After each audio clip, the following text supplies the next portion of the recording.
The events began with someone calling out the name Seoho, and Seoho immediately responded affirmatively. Then he was surprised when he was asked to take over the position of leader of the merchants group instead of the current leader. Seoho refused, explaining that the position rightfully belonged to his older brother, not him, especially since he was the youngest in the family. The brother pointed out that Seoho was more skilled than him in this field, and insisted that Seoho was the main reason the merchants group had transformed from a small band into one of the 3 largest trading groups. Seoho hesitated and began to feel the pressure of the responsibility. He then reacted emotionally, explaining that he didn't like bearing responsibilities and preferred a comfortable life without constraints. He reaffirmed his refusal by saying that the position of leader would force him to attend banquets, appease false partners, and shoulder the blame if the group's reputation was damaged. Silence fell after that, and tension was evident on everyone's faces, and the calm continued to dominate the gathering. After a moment of thought and a sigh, the older brother agreed, saying that Seoho should do what he thought was right. He told the young man again to do as you wish. Suddenly, everything changed completely and everything burned. Flames spread, devouring everything he had built with his family over the years.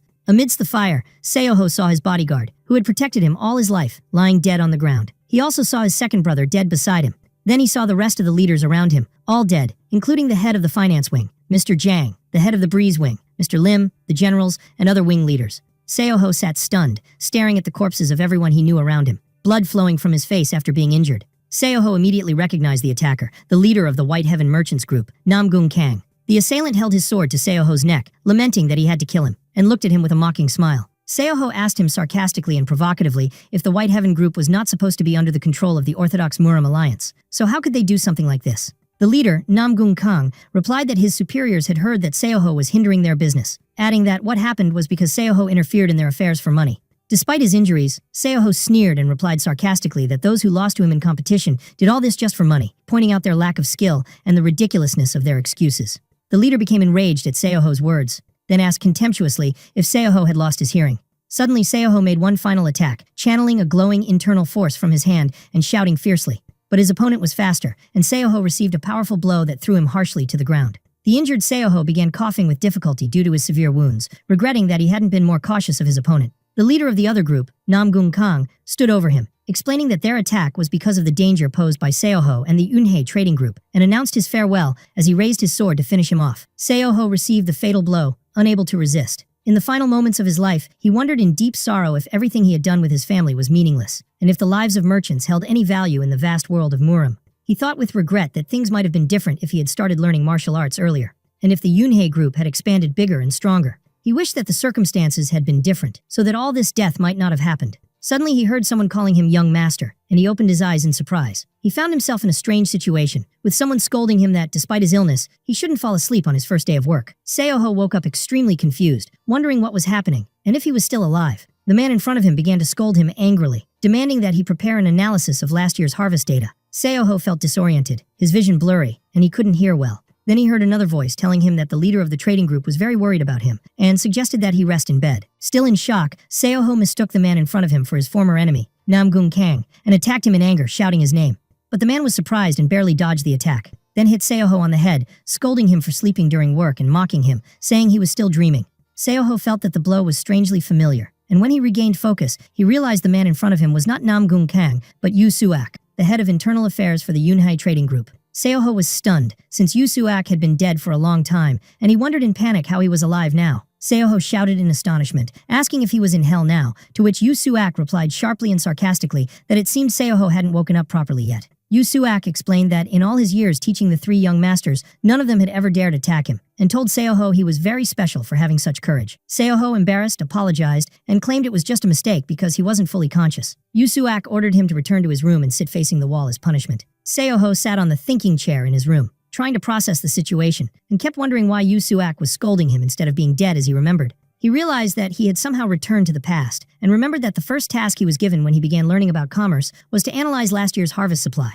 He recalled how Yu Suak had harshly scolded him that day and mocked the quality of his report. Suddenly, Seoho began to consider the possibility that what was happening now might be his chance to change his future. Regaining his composure, he called for his bodyguard, Young Am, and his bodyguard Young Am immediately appeared before him, responding respectfully and assuring him of his full readiness to obey orders. Seoho began by asking his bodyguard, Young Am, about his current age. Young Am was surprised by the question and sarcastically asked if the blow Seoho had taken had made him lose his senses. Then he replied that Seoho's 15th birthday had been just yesterday, which shocked Seoho greatly, causing him to repeat, 15 years old? In clear astonishment. while he remembered in disbelief that he was actually 39 years old. Seeing Seoho's condition, Young Am wondered if they needed a psychiatrist to examine Seoho, who seemed quite disturbed. Seoho looked at his hands and found them soft and without any scars, confirming that he really had returned to his youth. He then hid himself to check if he was dreaming, and felt a sharp pain. Young Am was baffled by his actions, and asked what he was doing, to which Seoho replied that he was in pain, prompting Young Am to angrily and sarcastically say, of course he'd be in pain if he hit himself. Seoho was still in shock, repeating that he was actually dead. He quickly recalled his painful memories, remembering his family lying dead before him, and the moment when the sword of the White Heaven Merchant's leader pierced his neck. He felt pain again as he touched his neck, realizing that what had happened was real. Seoho was stunned and amazed, fully realizing that he had returned to the past. But even after coming back, the memory of the massacre remained vivid in his mind, and he felt sharp pain again as he pressed his hand to his neck, recalling that moment intensely. He made a strong decision that he would never allow what happened to happen again, especially since he could still clearly remember all the events he had gone through before, and now he knew how to overcome and avoid them this time. He resolved to use all his past experience to become stronger and face the Murim alliance with even greater power. Then he remembered something important, so he called his bodyguard Young Am again to confirm the date, and asked if he was sure that yesterday was his 15th birthday. Seoho quickly began calculating the years, and at that moment, he realized there was only 1 week left before the horrifying incident would occur. Seoho quickly called out to Young Am, telling him that they needed to act immediately and take preemptive measures, insisting that they had to do something without anyone else knowing. Young Am was bewildered by Seoho's words and strange behavior, and sarcastically commented that Seoho must be going through adolescence, but Seoho strongly denied it. Meanwhile, elsewhere, a mysterious figure dressed in dark clothes was preparing his weapons in the shadows. Those around him asked if he was sure about what he was planning to do, and the man replied mysteriously and confidently that he knew exactly what he was doing. Two men began a conversation about Seoho, the youngest member of the Yunhei trading group. One of them mentioned that Seoho had started learning about trade matters, and that his bodyguard, who always accompanied him, was highly skilled in martial arts. The other man asked if he could carry out the mission without getting caught. The man replied confidently that he wasn't afraid of a sick child who couldn't move without a cane, and that he had a plan to deal with the bodyguard, Young Am. He asserted that if anything went wrong or any problem arose, he would kill all the witnesses without hesitation.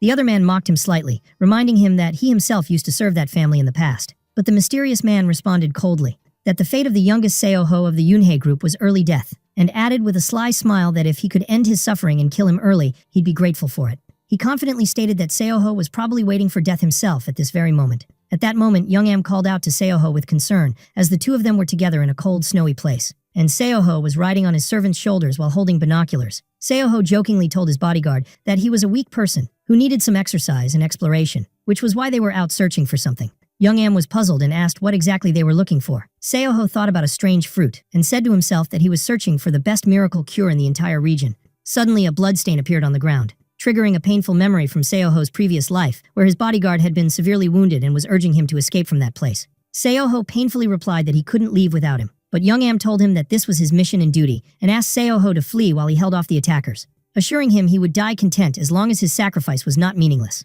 He sadly reminded Seoho that he had never listened to him since childhood, and asked him angrily if he was going to make his death a worthless sacrifice. At that moment, the enemies drew closer, shouting that they must be caught, while Young Am prepared to face them and called out to Seoho, telling him he had to survive because he believed Seoho could go far if he stayed alive. Seoho remembered then that there were only two people in his past life whom he could trust completely. The first was his personal bodyguard, Young Am, and the second was his loyal servant, Baljap, who was shivering from the cold as he carried Seoho. Seoho decided that what he was searching for now was the miracle cure that would soon cause a bloodbath in the near future, and that these two were the only ones he could trust with the mission to find this dangerous cure. Seoho's servant asked what they were searching for in the snow, and Seoho pointed to a distant spot, telling them it was over there. He specifically pointed to a miraculous fruit called the pure ice peach, a fruit that holds an immense yin energy equal to that of the 10,000-year ice ginseng. His bodyguard was surprised by the mention of such a fruit and asked what it was. Seoho explained that it was a miracle medicine to treat his unique condition. Young Am expressed concern about using an unknown medicine, especially since they already had many miracle medicines at home. But Seoho clarified that the usual medicines weren't enough for him, because his condition was completely different from just a collapse of the energy channels. Seoho then revealed his true condition, known as the mysterious dragon star body, a rare physical state where a person is born with an exceptionally strong yin energy. For women, this energy enables them to reach the peak of martial arts skill, but for men, it clashes with the yang energy in their bodies, leading to an early death. The only way to avoid this fate is to take a miracle medicine rich in yin energy during adolescence to properly transform the body's energy. Seoho explained that in his previous life, he realized this fact too late, and it was impossible for him to obtain the pure ice peach at that time. His bodyguard asked him to explain in more detail, but Seoho refused and asked him to trust him just this once without more questions. Then he pleaded personally, which made Young Am agree despite his frustration at Seo-ho's constant stubbornness. Young Am quickly moved to retrieve the fruit, while Seo-ho stood in contemplation, wishing to become as strong as possible so that his bodyguard would never have to sacrifice his life for him again. A few days later, Seo-ho was seen unusually energetic and lively, greeting the palace staff with a bright, "Good morning." Though some responded coolly, it was clear that Seo-ho was more energetic than ever, and even his bodyguard appeared exhausted, suffering from a cold due to their recent trip. The palace staff began to notice major changes in Seo-ho, pointing out that he had grown taller and more energetic. An enthusiastic young woman remarked that even his face had changed, and that he was now the most handsome man she'd ever seen. Others commented on his new way of speaking, which sounded more mature than his real age, and the girl said he seemed kinder and wiser, which made everyone feel a bit strange, and led the bodyguard to urge them to get back to work instead of gossiping. It later became clear that Seo-ho had consumed the miraculous fruit, which completely reshaped his body and greatly enhanced his energy and strength. When the transformation was complete, he opened his eyes and told his bodyguard and servant to keep this change a secret. It was obvious to both of them that a dramatic change had occurred, despite Seo-ho's insistence on hiding it. While Young Am, the bodyguard, and the servant were talking together, Young Am joked that as long as Seo-ho was healthy, that was enough. But he threatened in jest that he would kill him if he ever got sick again. In the finance wing, the official Yu Chang-ui was left speechless upon seeing a huge amount of completed documents in front of him, so shocked he couldn't even speak. He kept repeating in amazement, wondering how Seo-ho managed to finish all that work in just 2 hours. Before him was a massive pile of papers and files that should have taken at least 2 days to complete. The official inspected one of the documents carefully, skeptical that Seo-ho had done everything correctly, and remarked that this work should take at least 2 days. Seo-ho replied calmly, though a little hesitantly, that he hadn't written out the entire documents from scratch. Instead, he had only written the summaries, then smiled and said it hadn't been that difficult. But inwardly, he regretted it right away, realizing he should have pretended more convincingly to be a beginner, given his extensive experience from his previous life, which allowed him to finish such tasks so easily. At that moment, the finance official addressed him respectfully as young master to give him some important advice. He told Seo-ho that his words might sound a bit harsh, but even the smallest task in the finance wing must be carried out with great care. He added that the flow of financial information in the group is like the flow of blood in the human body, and any leak of information could lead to disaster. Seo-ho picked up on the official's hint and wondered if the man suspected he'd finished the work so quickly because of carelessness or a lack of accuracy. Indeed, the official responded bluntly that Seo-ho had finished the work much too quickly, which raised his suspicions. The finance official remembered a previous incident where Seo-ho had fallen asleep on the job and even punched the head of internal affairs, which made him even more doubtful of Seo-ho's abilities. Seo-ho clearly noticed the official's expression and understood he doubted his competence, thinking to himself that the official's thoughts were obvious. At that point, Seo-ho confidently decided to propose a bet to prove the correctness of his work. The official asked in surprise what kind of bet he meant. Seo-ho told him he would take the documents right away to the head of internal affairs, Yu Suak, and proposed they bet on whether he would approve the work or reject it. The official laughed, telling the young man he was certain the head of internal affairs would be furious about the work. But he decided to accept the bet, saying that Seo-ho needed a lesson to make him less arrogant, and asked what the wager was. Seo-ho replied that the loser would have to complete the rest of the day's paperwork, and jokingly added that the loser would also have to dance the 0-2 dance at the ceremony announcing his older brother's new position. The official was shocked by this very strange suggestion, and wondered to himself if Seo-ho was joking or actually serious. But the official accepted the bet, challenging Seo-ho not to back down, and Seo-ho agreed enthusiastically. At that point, another member of the finance wing named Ah-sung tried to calm them down, saying they were getting too excited. The finance official yelled at him angrily not to interfere in a man's fight, which deeply affected Ah-sung, who protested that he was their senior and the highest-ranking official there. After that, Seo-ho and the finance official decided to go immediately to Yu Suak, the head of internal affairs, to settle the bet. When the head of internal affairs saw the documents, he asked seriously if Seo-ho had really completed all these papers himself, saying that even most wing leaders couldn't handle such a task. Seo-ho smiled confidently and calmly, while shock was clear on the face of the finance official, who had doubted his work. The finance official protested strongly, pleading with the head of internal affairs to review the documents carefully again, insisting there must be some mistake. Yu Chang-ui, the finance official, started shouting in anger and disbelief when he saw the result of Seo-ho's work, exclaiming how could the young master, who had only just begun to learn the job, accomplish it all so skillfully. The head of internal affairs, Yu Suak, angrily responded by hitting him hard on the head, sarcastically asking if his glasses were just for decoration. Meanwhile, Seo-ho stood by quietly, thinking to himself that Yu Chang-ui was not lacking in skill, but the standards of the head of internal affairs, Yu Suak, were ridiculously high. Then Seo-ho approached Yu Chang-ui, placed his hand on his shoulder, and told him with a laugh that he was looking forward to seeing his promised 0-2 dance. Yu Chang-ui tried to call out to Seo-ho to stop him, but Seo-ho simply left the room, closing the door behind him. Afterwards, Seo-ho appeared feeling pleased and proud of himself, but he was quickly interrupted by a voice telling him he looked annoyingly happy. The voice continued in an irritated tone, criticizing Seo-ho for only causing trouble for their parents and older brother because of his health, yet still laughing carelessly. The owner of the voice became clear. It was his second brother, Yoon Jin-ho, who sharply called Seo-ho an extremely annoying person. Seoho was suddenly struck by the terrifying image of his brother dead in his previous life, which made him feel unsettled and sad. Seoho turned toward his brother, quietly calling his name, Jinho. Jinho was a bit surprised by his brother's calmness and gentle gaze, and nervously asked why he was suddenly acting so nice. Was he looking to die? Seoho remembered that at this point, his relationship with his brother was extremely strained, so it was only natural for Jinho to react this way. Then Jinho explained seriously that he was against Seoho learning about the trade business, fearing his health would worsen and worry their father. Seoho understood his brother's concern and admitted to himself that Jinho was right. Jinho then warned him not to pretend to be sick in front of their father when they went to see him later. He added sharply that if Seoho fainted again like last time, he would kill him himself. Seoho replied with a gentle smile, assuring him he would be careful and not repeat what happened before. Jinho then coldly said that he didn't like him and stormed out angrily. He slammed the door behind him. This was Seoho's first meeting with his father and brother since returning to the past. As Seoho walked, his cane fell to the ground, causing him to pause for a moment in thought. Seoho smiled to himself then, deciding it was time to show them his true abilities. Suddenly, memories of his previous life came back, when the finance wing went up in flames. During that incident, the fire resulted in the death of a junior official who was on duty at the time. The fire also destroyed all the documents, causing a massive loss to the group. Seoho realized that the fire was not just an accident, but a deliberately planned arson by someone. Seoho then returned to the finance wing and saw the finance official, Yu Chang-ui, still engrossed in his work. Seoho decided that he had to act freely and decisively to prevent that disaster before it happened. Finance official Yu Chang-ui noticed the young man looking at him strangely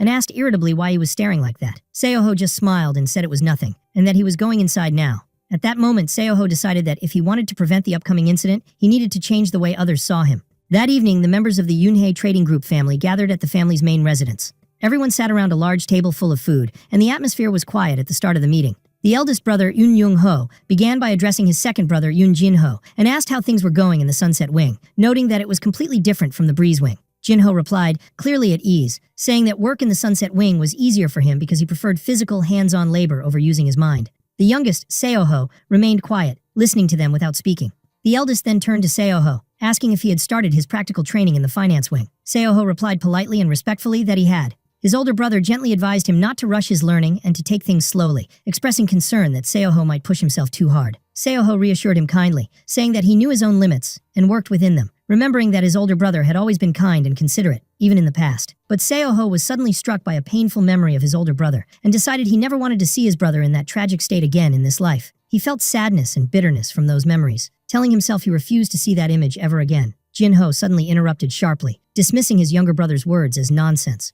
He spoke to Seoho with heavy sarcasm, questioning how he could talk about working within his limits when all he did was lie in bed and take medicine. The eldest, Young-ho, objected strongly, rebuking Jin-ho for speaking so harshly to their younger brother. Jin-ho, still agitated, insisted that Seoho's arrogance and lack of self-awareness came from the constant protection their eldest brother gave him. Then he angrily wondered how long they all would keep exhausting themselves, caring for someone who was nothing but a burden on the family. The eldest grew angry and told Jin-ho he had gone too far. But Jin-ho defended his position forcefully, saying everyone knew Seoho's situation. He was so weak he coughed up blood and needed a cane to walk, then sarcastically asked what job Seoho could possibly do for the Yunhei group. Despite his mental maturity, Seoho felt a deep pain from his brother's harsh words. But he decided to face the situation himself, suddenly turning toward Jin-ho and calling his name firmly. Jin-ho snapped, angrily telling Seoho not to address him like that. Seoho quickly calmed the situation, saying quietly that they should end the discussion. He pointed out that their father was about to arrive, and that their father wouldn't be happy to see this scene. The eldest quietly agreed, saying everyone should calm down. Meanwhile, the eldest brother wondered to himself about the youngest's strange behavior. Noticing that something was oddly different about him today, he seemed more mature. His thoughts were interrupted by the sound of their father's arrival, announced by the servant. Seoho immediately looked cautiously toward the door when he heard this. Then, with clear tension and a low voice, he addressed his father. The father entered the room quietly, apologizing for being late due to a long meeting. The eldest son smiled and replied that they had just arrived and it was no problem. But the father immediately noticed his youngest son's flushed face and asked worriedly if he was sick or if something was wrong. Seoho began answering his father's question about why his face was red with nervousness and embarrassment, quickly denying that he was sick. But deep down, he knew the real reason for his flushed face was the painful memory of seeing his father dying in his previous life. He vividly recalled his father's face in those final moments of his past life. At that moment, his father, Yoon Gil-sung, noticed that his son wanted to say something, so he asked him if there was anything he wanted to tell them. Seoho hesitated for a moment, trying to control his emotions, reminding himself that the person in front of him now was his father in his youth, not the painful image he had seen before. Seoho realized he was losing control of his feelings a bit, so he urged himself inwardly to calm down and think rationally. He reminded himself that what had happened in his past life had not yet occurred in this one, and that he should focus only on his current goal. He then took a deep breath, trying to calm himself and control his emotions. After that, he admitted with a simple smile that his father had understood his feelings, and clearly said that he did, in fact, have something important he wanted to say. His father and older brother were surprised by this sudden confession, and the father looked at him in astonishment, waiting for clarification. Then he asked him to sit quietly to discuss the matter, and Seoho immediately agreed. Seoho reminded his father of an old conversation that took place before he began his training in the finance wing. At the time, the father said that because of his son's weak body, he was not allowed to take on full responsibilities at work, but only to get a general overview of the business. But Seoho seriously questioned whether this situation was right, saying that the day would come when he would be asked to lead the members of the wing himself. His brother Jin-ho heard his words with surprise, wondering about the reason for this sudden change in his brother's attitude. The father agreed that what his son said was true, and asked him directly what exactly he wanted to say. Seoho replied firmly that he wanted to take on all the tasks, including night shifts, just like his older brothers and the other members of the wing. But the father refused his request directly and firmly, telling him clearly that he would not allow it. Seoho stood shocked at this sudden rejection, unable to react. But he quickly pulled himself together and asked his father if this refusal wasn't a bit too harsh. The father responded even more firmly, explaining that some things simply couldn't happen, especially the night shifts, which required staying up and managing security all night, and that this was impossible given his health condition. The father stressed strictly that Seoho could perform any other tasks, but the night shift was completely forbidden to him. Seoho internally rejected this decision strongly, because he knew he had to be present in the finance wing on the night of the incident to prevent the fire that he knew would happen in the future. So Seoho decided to challenge this decision, telling his father that if he could prove his physical ability to handle the night shift, would his father allow it? His father was slightly surprised, then smiled sarcastically and asked how he could possibly prove such a thing. Seoho replied confidently that he would have a sparring match with his brother Jin-ho. Everyone was shocked by his words, especially his older brother, who appeared utterly astonished. As for the father, he was visibly taken aback by this strange and unexpected suggestion. Meanwhile, Jin-ho erupted in anger, looking at him with fierce intensity, and shouted at him, asking if he had completely lost his mind.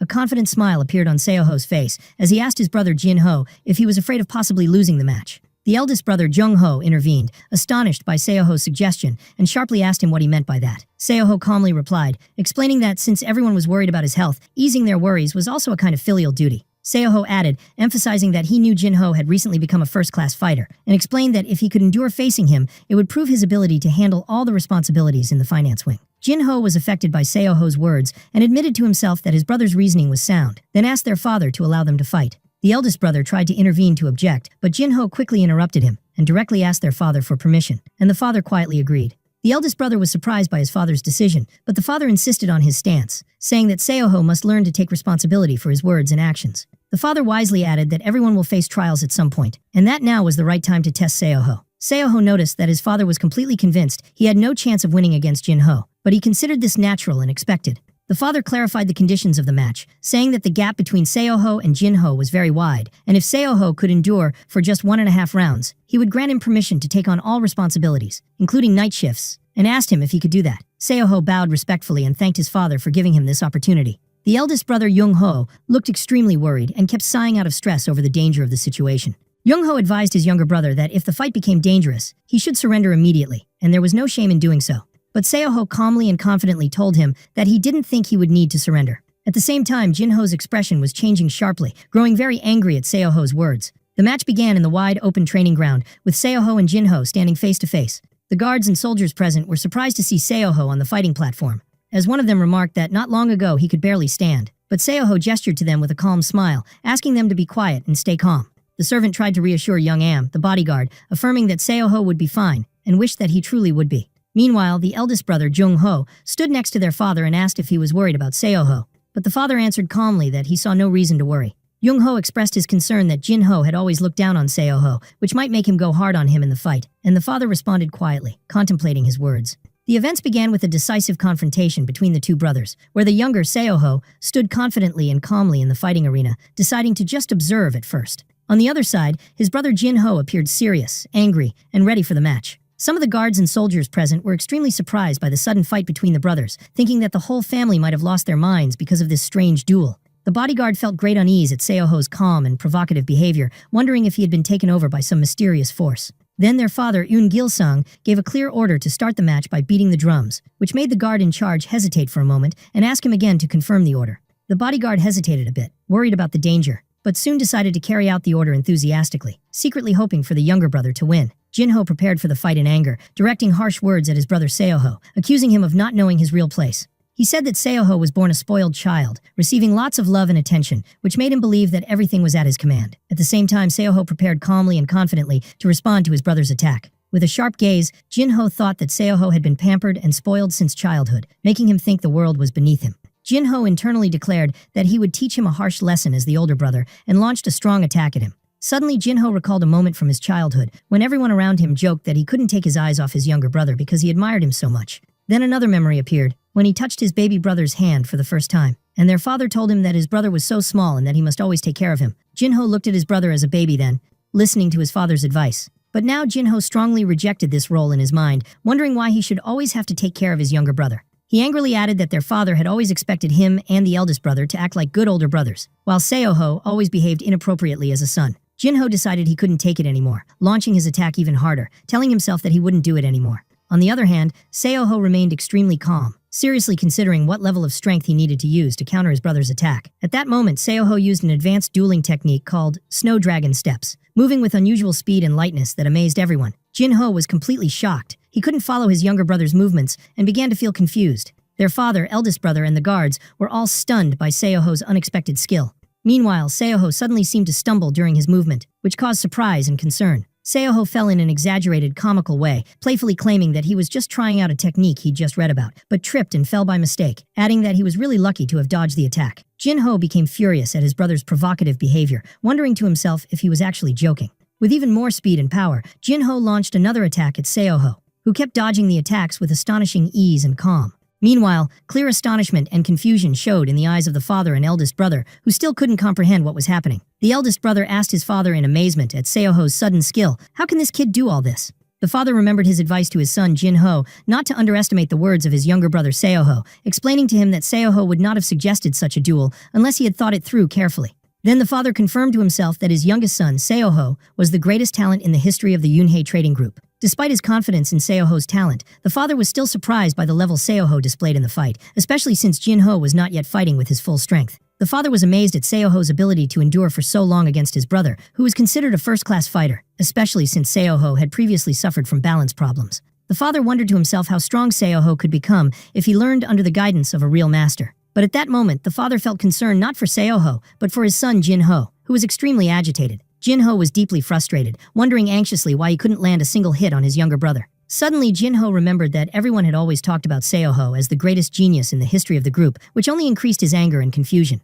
Then Jinho recalled a moment from the past, when he saw his younger brother Seoho become seriously ill and cough up blood, which made him afraid for him. His concern was clear as he watched his brother from afar, unable to intervene. At that time, his father told him that he would no longer be able to train him himself, and that he would entrust his training to the head of external affairs. Jinho tried to object, explaining that he wanted to be personally trained by his father. But the father firmly told him that he had to give up, since his brother was too sick and needed care, and that he was now the responsible older brother. Meanwhile, Seoho was in a very critical condition and suffering greatly. When Jinho anxiously asked what had happened, those present told him they needed to stop the internal bleeding immediately and asked what had caused it. At that point, Jinho began crying and shaking intensely from guilt, as it became clear that he had accidentally fed his younger brother an elixir containing yang energy, causing his condition to worsen. Jinho cried bitterly, apologizing to his father and insisting that he only wanted his brother to recover quickly. But the father, in his anger, pushed Jinho away from him forcefully without saying a word. Jinho sat in shock at his father's reaction, who blatantly ignored him. Then Jinho overheard the doctors discussing Seoho's condition, saying that even if he recovered, the internal injuries would be very severe. All these painful memories brought back to Jinho his feelings of anger and guilt at the same time during the current fight with Seoho, as he blamed him inwardly, saying that all the problems started because of his weakness since birth. With all this anger, Jinho wondered anxiously why he had to endure all this suffering because of his brother. At that moment, their weapons clashed powerfully, and Seoho looked at him calmly, saying that family is a very complicated matter. Seoho continued calmly, explaining that because of the strength of the sibling bond, having grudges between them becomes inevitable, even when living together their whole lives. Jinho was astonished at what his brother said, and asked him indignantly what he meant by that. Seoho quietly explained that it was just a piece of wisdom he had heard before, but Jinho wasn't interested in knowing more, and attacked fiercely once again. At that moment, the eldest brother wondered anxiously how much time was left until the duel was over, and the bodyguard answered nervously that there were only 9 seconds left. Jinho showed his intense anger, releasing a powerful energy from his sword as he prepared to attack. Jinho spoke to Seoho with fury and agitation, accusing him of continuing his meaningless talk and insisting that things would not be so easy anymore. The eldest brother was shocked by what he saw and shouted, trying to stop Jinho, demanding that he stop immediately and set his emotions aside. But Jinho didn't listen and launched his attack with full force and violence. At that moment, Seoho spoke to himself in complete calm, noting that Jinho had no idea of the real truth. Then Seoho remembered his brother's words from his previous life, where he told him that family relationships are extremely complicated and that hatred can linger in the heart, even among family members. Jinho continued in his memories, thinking that when a person lives with feelings of hatred for a long time, he forgets the real reason for them, explaining that his hatred for Seoho was just like that. He clarified that he felt deep helplessness, anger, and guilt at the same time because he couldn't do anything, and because the family always favored Seoho over him. In a painful moment of memory, Jinho apologized to his younger brother Seoho, saying he was truly sorry that his feelings had bothered him all his life, even though it was never Seoho's fault. With one final painful scene from the past, Jinho inwardly asked his brother Seoho never to forgive him for what had happened. Seoho returned to reality just as Jinho was charging in for the attack, and Jinho suddenly wondered to himself, how could all of this be Seoho's fault alone? In the midst of his fierce charge, he repeated the question inside himself. How could he blame him for all of this alone? In a sudden moment, Seoho dropped his weapon and deliberately allowed himself to take the attack directly, declaring that they had all been immature in the past. This action shocked and astonished everyone who witnessed the scene, including the father and the eldest brother. Jinho was utterly stunned when he saw Seoho deliberately abandon his weapon. But Seoho calmly smiled and told Jinho that his current attack was the same one he had used at the start, even if he had added powerful sword energy to it. Seoho continued inwardly that he simply couldn't forgive Jinho for what had happened. But he decided this was enough for the confrontation. Jinho remained shocked and frozen, unable to attack again, as he contemplated what Seoho had done. Meanwhile, the guards and the eldest brother were so stunned that the bodyguard didn't even notice the hourglass in her hand out of sheer shock. But she soon announced that the time was up with no clear winner in the 10-minute match, so she asked who had won the bet. Seoho stepped forward confidently and declared himself that the winner of the duel was the youngest master, referring to himself. The scene then shifted to the finance wing, where the officials were discussing the news of Seoho's victory, which remained a secret from the public. While reviewing the papers prepared by Seoho, one of the officials was greatly impressed by his ability to organize and coordinate the data so perfectly. Then, with a sly look, this official suggested that Seoho should be nominated as his personal assistant and made to work 24 hours a day. The scene ended with Jinho training alone, trying to vent his frustration and anger through strength in the training ground. Swinging his sword with force, Jinho tried to vent the anger and frustration that consumed him after his confrontation with his younger brother Yoon Seoho. While training, Jinho remembered painful moments from the past when his younger brother suffered from a serious illness and lay bedridden, which brought back his old feelings of helplessness and guilt. Jinho also recalled another scene from the past when everyone was anxiously gathered around his sick brother while he watched helplessly from afar. Meanwhile, Seoho was talking to himself calmly, saying that family relationships are always very complicated. Jinho threw his sword to the ground, panting from exhaustion, anger, and intense frustration, then admitted to himself honestly that he was very angry. Yet, despite his anger, he felt a strange sense of relief after facing his younger brother. After that, Jinho went to one of the maids and asked what his younger brother Seoho was doing at the moment. The maid replied nervously that Seoho had been taken by the head of internal affairs. Jinho was surprised and puzzled about the reason behind this, while Seoho appeared in a closed room, looking surprised at the strange situation he had been put in. Then the head of internal affairs, Yoo Soo-ak, entered, smiling slyly and telling him there was a rumor that Seoho could finally start taking on real responsibilities. Seoho replied, a bit nervously, admitting that this was technically true, but wondered if something was wrong. In the next moment, Yoo Soo-ak's assistant, Jo Young-yong, entered, carrying someone else who was screaming and resisting violently. Then Yoo Soo-ak announced with a wicked smile that Seoho was officially his assistant from today, and that this was approved by the head of the Yoonhae Trading Group, so there was no use resisting. At that moment, Seoho remembered from his past life that the reason for Yoo Soo-ak's death was overwork and severe exhaustion. Yoo Soo-ak began explaining to Seoho the tasks he would be taking on, which included managing the group's finances, reviewing documents and loans, and preparing budgets and weekly reports, all of which would be an enormous burden. Seoho was extremely shocked by the amount of work awaiting him. Yoo Soo-ak's assistant, Jo Young-yong, tried to reassure Seoho, kindly telling him not to worry too much. She told him he would soon start enjoying the work, just like she did. But Seoho confidently refused, insisting that this would never happen. Seoho explained to himself privately that if he accepted the job as Yoo Soo-ak's assistant, he would not be able to leave the office before midnight, and he wouldn't be able to carry out his main mission of preventing the fire he knew would happen in the finance wing. He also remembered how, in his past life, he saw Yoo Soo-ak's previous assistant fleeing in terror from exhaustion, and there was no guarantee he wouldn't suffer the same fate if he accepted the job. Seoho felt extremely afraid that he would end up the same way, so he decided he had to do anything to avoid that outcome. Seoho addressed Yoo Soo-ak, trying to persuade him to decline the position. Seoho began explaining his point of view, saying that he believed the real goal of training was not in the actual work, but in a comprehensive understanding of management operations, and that he had only started his training 2 days ago. Seoho then suggested to the head of internal affairs that it would be better to choose someone else more competent for the position, stressing that he only wanted to learn the routine tasks and did not want any special treatment. Yu Suak paused to think for a moment, especially after Seoho mentioned that the assistant to the head of internal affairs usually doesn't take night shifts, and that night work is the core of administrative work, where all the difficulties and realities of staff work are concentrated. Yu Suak then said that he understood perfectly what Seoho meant and thanked him for explaining.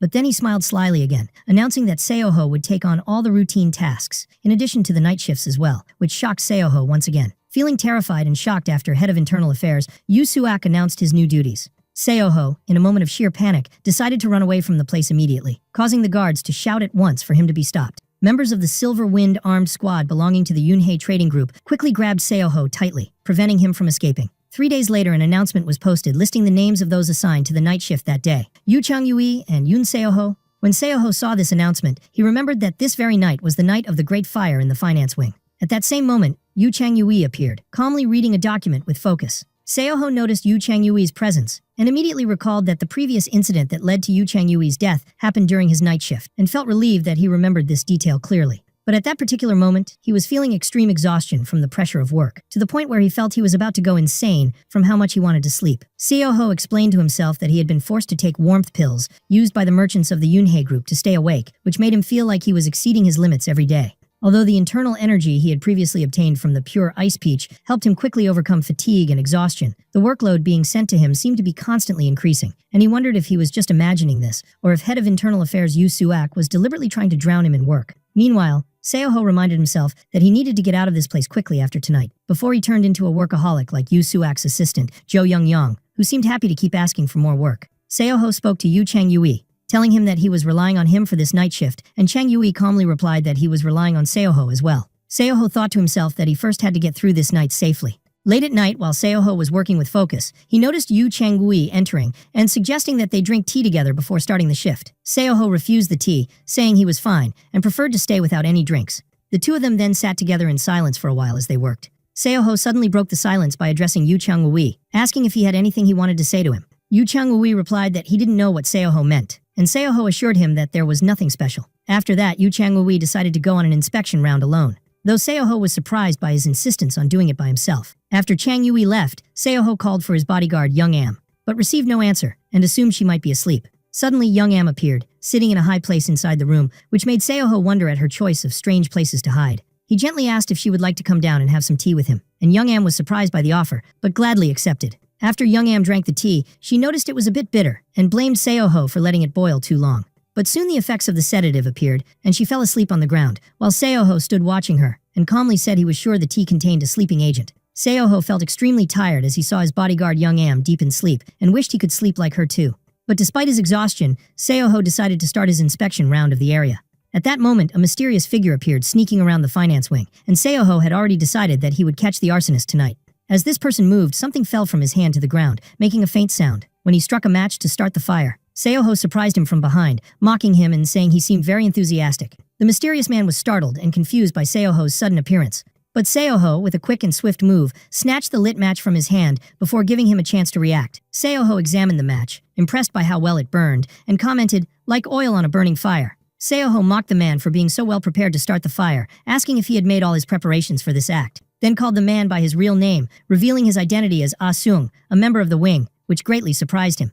Ah Seung became furious and angrily demanded to know how Seoho had discovered his identity. Seoho smiled sarcastically and asked if he would believe him if he said he knew it from the future. Ah Seung replied seriously, ignoring the sarcasm, saying it was clear Seoho wouldn't tell him the truth, and Seoho sarcastically asked if that was really the important thing now. Seoho explained very coolly that what mattered was that he had caught him red-handed trying to set the place on fire. Ah Seung suddenly burst into hysterical laughter, admitting to Seoho that he was right and that the rumors about his intelligence didn't seem exaggerated after all. But then, suddenly, he pulled out a knife and asked with a wicked smile if Seoho was here alone. Seoho replied jokingly and teasingly, calling out to him that he was still single, which made Ah Seung even angrier, and he launched an attack, screaming at Seoho to die. Meanwhile, Yu Changyue appeared elsewhere, inspecting the area with a lantern in his hand, feeling somewhat suspicious. He remembered a previous conversation he had with Seoho, when Seoho had asked if he had something he wanted to say, but Changyue had denied it at the time. The scene then returned to Changyue, who now directly asked Seoho how he managed to get his work done so quickly. Changyue explained in great confusion that he had spent more than 3 years working in the finance wing and had never managed to finish the work like Seoho did on just his second day. He then asked what kind of magic Seoho had used.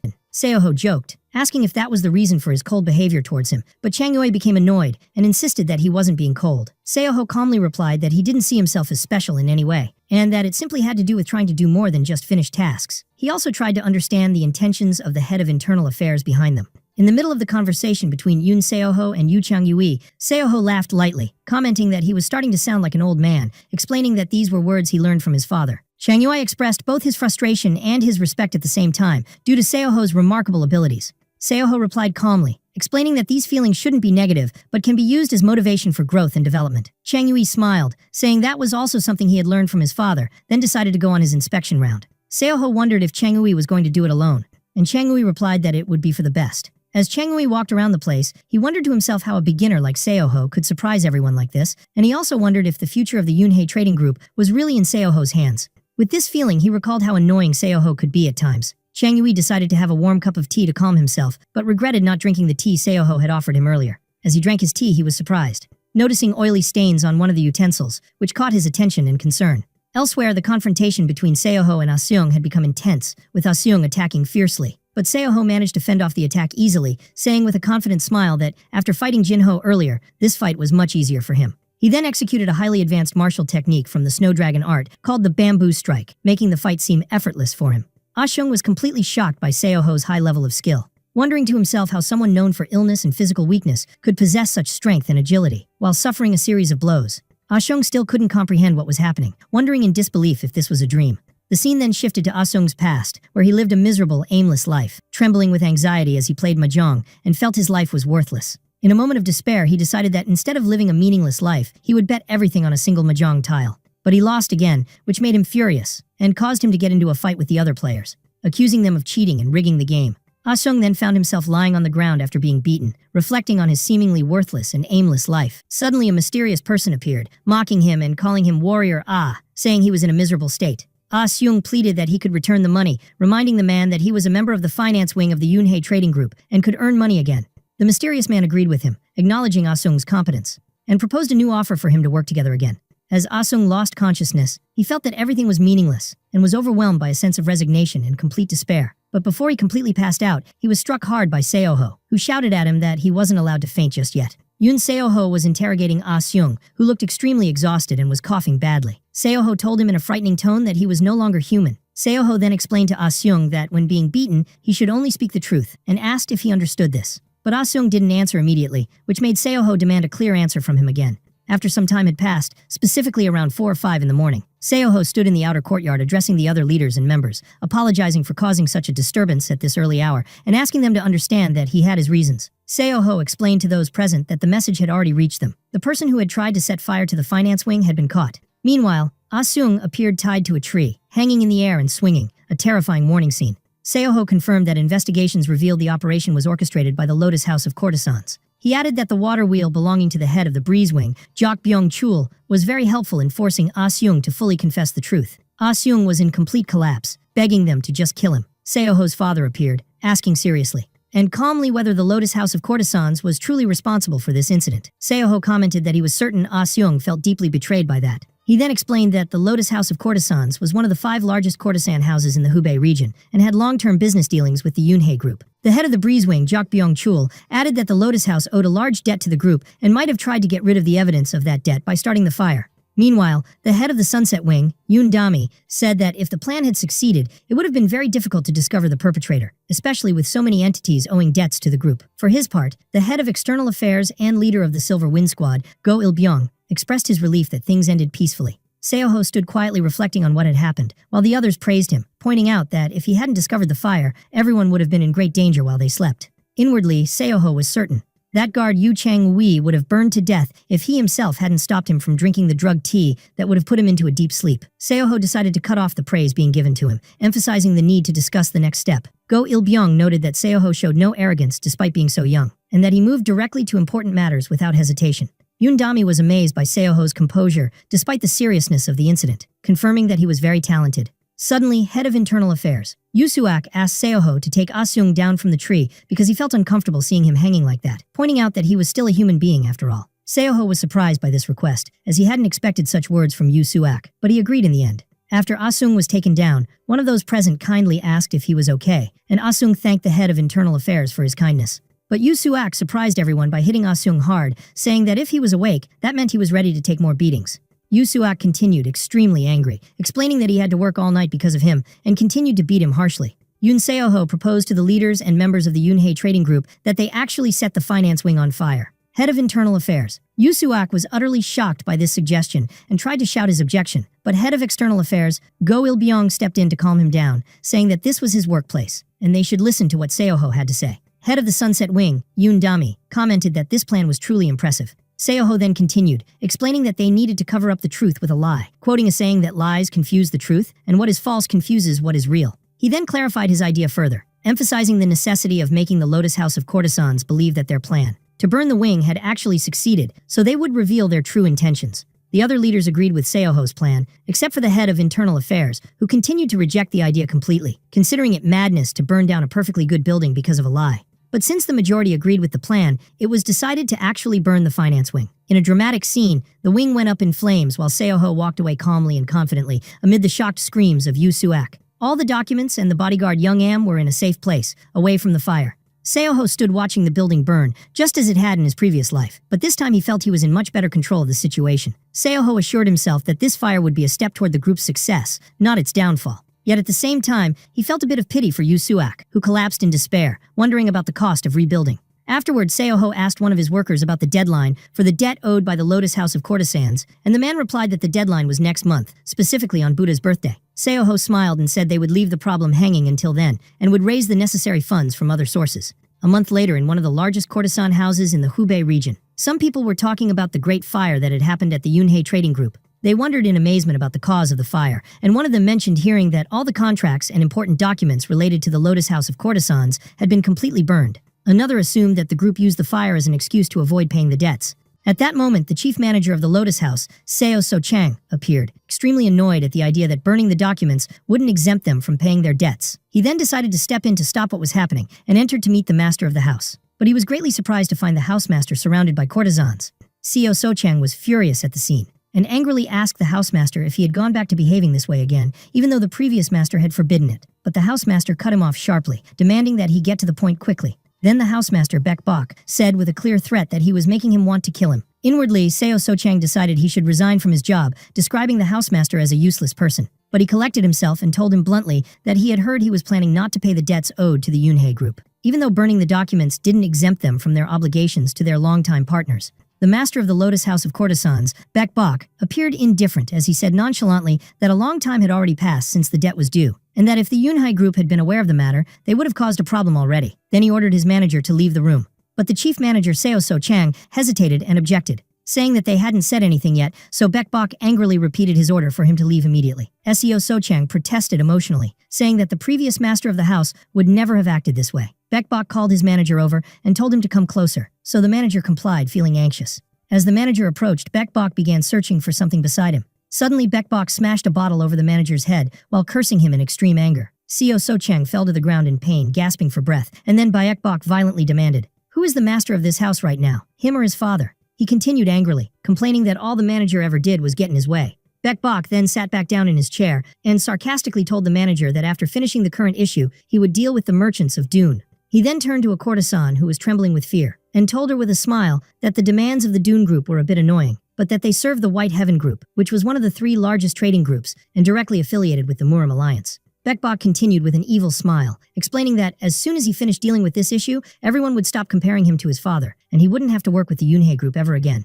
He then added with a laugh that he might even get rid of the Yoonhae group entirely. At that moment, a servant suddenly entered, apologizing for coming in without permission, but saying the matter was urgent. The servant then said in great fear that the Yoonhae trading group had arrived at the house with their guards. Baek Bok was shocked, wondering how they had arrived so suddenly. Yoon Seo-ho appeared standing at the door with his group members, surprised that no one had stopped them even though they came without warning. One of the group members commented sarcastically that he didn't expect the house to pay good wages to their guards, considering they didn't pay their partners' debts. Seo-ho then decided to enter directly, since it didn't seem they were ready to receive guests. Seo-ho stormed into the house, weapon in hand, confidently announcing with a smile that they had come to collect their money. Seo-ho entered with enthusiasm, humming cheerfully. which made his group members wonder at his strange happiness. Seo-ho then burst into the room where Baek-bok was, shouting sarcastically that he had come to collect his money. Some group members were surprised, wondering why Seo-ho seemed so interested in collecting the money himself. Baek-bok angrily asked who this person was who barged in like this. At that moment, Seo-ho noticed the courtesan lying painfully on the ground, and his expression changed immediately. Seo-ho then called for his bodyguard Young Am, who responded instantly with respect and attention. Seo-ho began moving toward Baek-bok, saying sarcastically that he had thought he was just someone trying to dodge his debts, but it seemed the truth was much worse. Seo-ho continued his sarcastic conversation with Baek-bok, pointing out that he hadn't realized just how useless and pitiful Baek-bok truly was. He added with biting sarcasm that if the former master of the Lotus House saw what Baek-bok was doing now, he would be very proud of him, which greatly enraged Baek-bok. Baek-bok moved towards Seo-ho in clear anger, striding quickly in his direction. He then tried to attack directly with his sword, but Seo-ho blocked the attack with complete confidence and calm. Meanwhile, a member of the Yunhei trading group was whispering cautiously to his colleague, telling him something. Seo-ho then returned to mock Baek-bok, saying that if he had already drawn his sword, he might as well attack right away, instead of chattering. Or did he want Seo-ho to ask him to do it himself? These words infuriated Baek-bok even more, and he shouted, calling Seo-ho a brat, as he launched another fierce attack. But Seo-ho blocked the attack easily and with astonishing speed, surprising everyone. Seo-ho stood there, quietly smiling and confident in his strength, despite Baek-bok's rage. Baek-bok continued his violent attempts to attack Seo-ho, but Seo-ho managed to counter all of his attacks without much difficulty. The signs of anger and confusion on Baek-bok's face grew as he was unable to even touch Seo-ho. Baek-bok finally stopped, panting and exhausted, wondering inwardly how Seo-ho could fend off all his attacks so easily. Suddenly he remembered what he'd heard before, that the second son of the Yunhei trading group, Jin-ho, was the martial arts expert. So he began to question who Seo-ho really was and just how strong he might be. Seo-ho smiled as he noticed his opponent's confusion and mockingly told him that if things weren't going his way, then he deserved to be properly punished. Baek-bok tried to launch another surprise attack, shouting angrily that Seo-ho wouldn't get away so easily.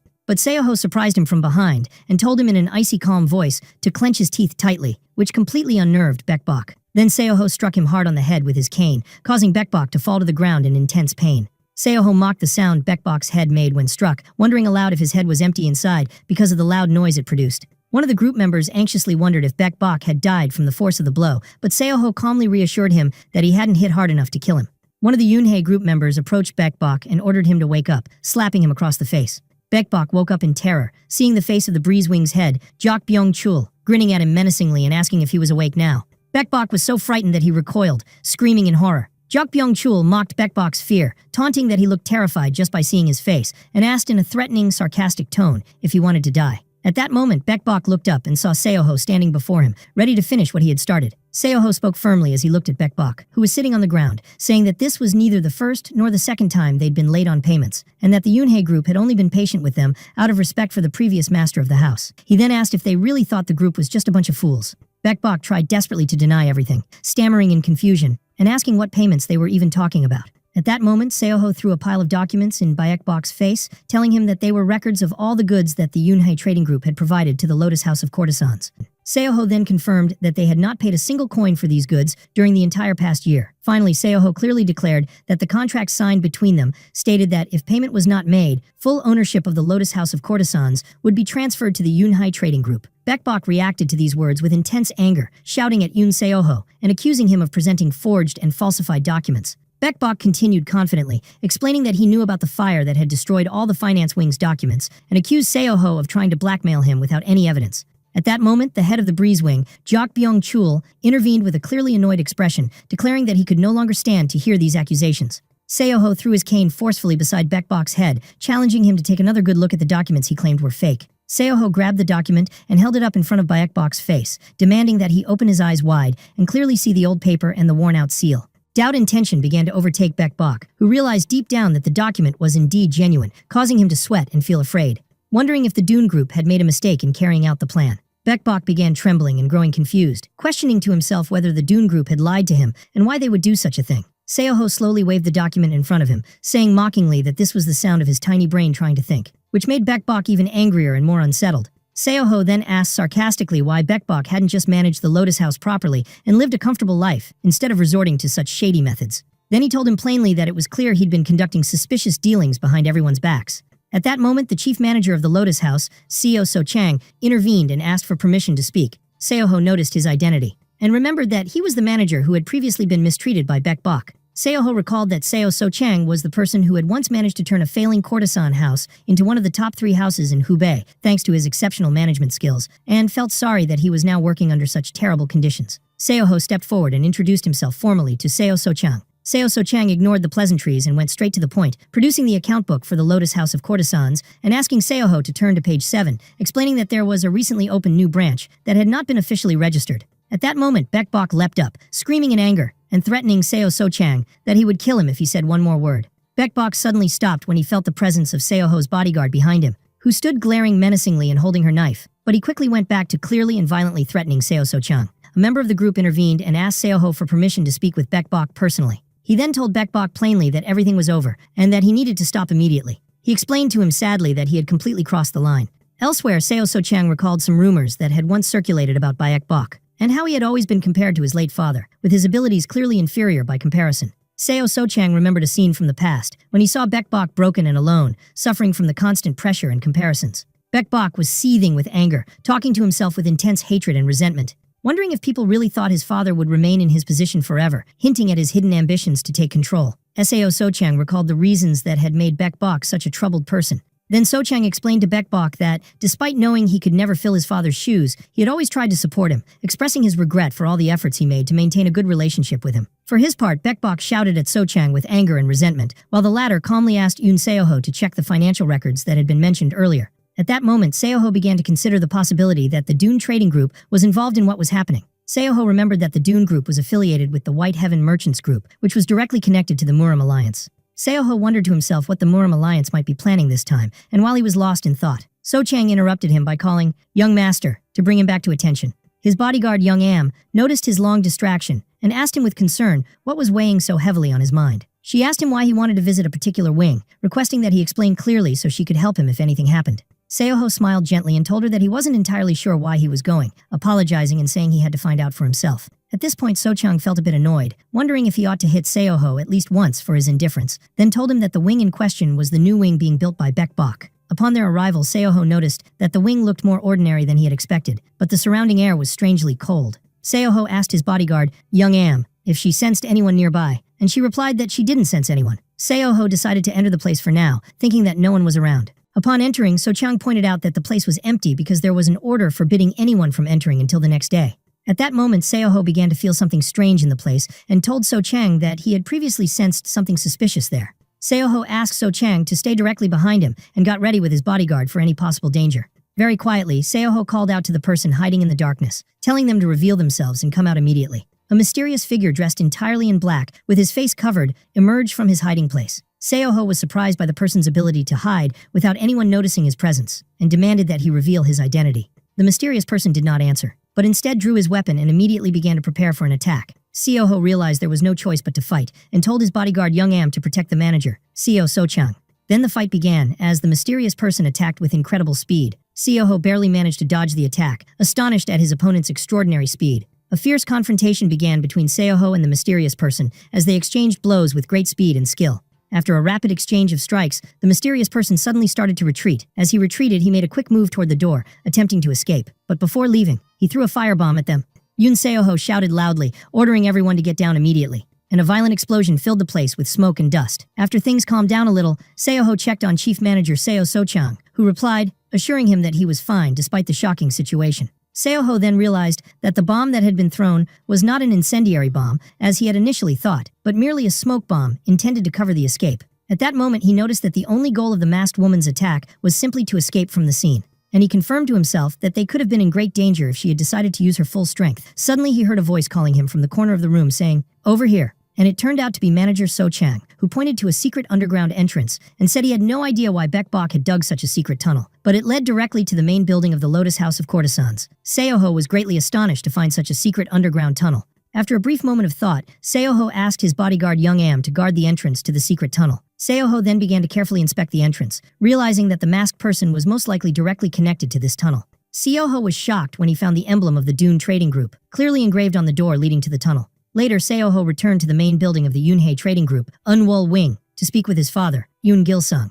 The father asked about the existence of the secret tunnel connecting the building to the Lotus House of Courtesans, as well as the Dune Trading Group emblem found there. Head of External Affairs, Go Il-byung, simply suggested selling the Lotus House if it was causing so much trouble. But Seoho immediately and firmly rejected this idea. Everyone was surprised by his quick reaction, so Go Il-byung asked in astonishment why he was so against it. Seoho calmly explained that the Lotus House of Courtesans was one of the 5 largest courtesan houses in Hubei province and was regularly visited by nobles and wealthy people, which provided them with excellent opportunities for networking and building relationships. He also confirmed that they could obtain highly valuable information through these relationships, in addition to promoting the goods of the Yunhei Trading Group through it. Seoho then continued confidently, explaining that if they kept the current chief manager, Seo So-chang, they would not need much effort in management, and it would be very profitable in the long run. The father, Yoon Gil-sang, agreed with him, saying he believed that manager So-chang was truly exceptional, based on what he had seen in the financial records. Meanwhile, head of internal affairs, Yu Suak was smiling suspiciously, thinking to himself that he was so impressed by So-chang's abilities that he wanted to put him under his management right away. Seo So-chang suddenly felt a strange and inexplicable chill. Seoho turned to him with a cold smile, making him feel frightened and uneasy. After that, the father told his son Seoho that he would grant him a vacation as a reward for his excellent handling of the recent incident. The father explained that he understood how tired his son was after the finance wing incident, so he gave him a few days to rest comfortably. But head of internal affairs, Yu Suak started to feel very angry at the idea of giving Seoho a vacation, and clear signs of anger and resentment appeared on his face. He kept repeating to himself, refuse it, in intense rage, completely rejecting the idea of giving Seoho any time off. In the end, Seoho told his father that he would personally handle Yu Suak, then asked his father to leave without worry. Yu Suak felt great terror at Seoho's frightening look as he grabbed him, trying to escape. Moments later, the bodyguard Young-am commented that, for a moment, it felt like there was a ghost in the Unwol wing, which made Seoho laugh and shiver a little at the joke. As Seoho left the place with his bodyguard Young-am, he wondered sarcastically to himself why everyone kept talking about ghosts.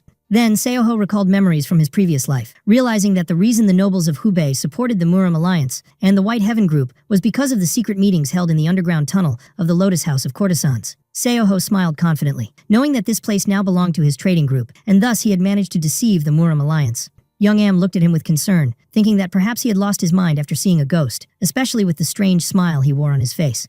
As for Seoho, he felt a tinge of regret, wishing he had been able to capture the masked man to learn more information. After that, Seoho asked his bodyguard Young-am to keep what happened in the wing a secret from his father, explaining that he didn't want to cause him any extra worry. Then he began to think seriously about the masked man, whose martial skills matched those of Baek Bok, and realized that if he faced the Muram Alliance in the future, he might encounter even stronger opponents. Seoho suddenly decided that he needed to go see his teacher from his previous life, and maybe today was the right time for that. At the same time, he remembered his teacher from his past life, feeling guilt and sorrow as he recalled him saying that if he had only hurried the patrol that day, he might have been able to save his son, who died just 2 hours before he arrived. In that moment, Seoho felt deep sadness, remembering what had happened before. Suddenly, Seoho asked his bodyguard what today's date was, which left her surprised and puzzled. Seoho was shocked and furious when he realized that today was the very day when his teacher's eldest son would die in a tragic incident. Immediately, he rushed through the forest with Young-am and a doctor, trying not to be late to save him. Seoho asked Young-am to look after the doctor and follow him later, insisting that he would go to the scene of the incident first.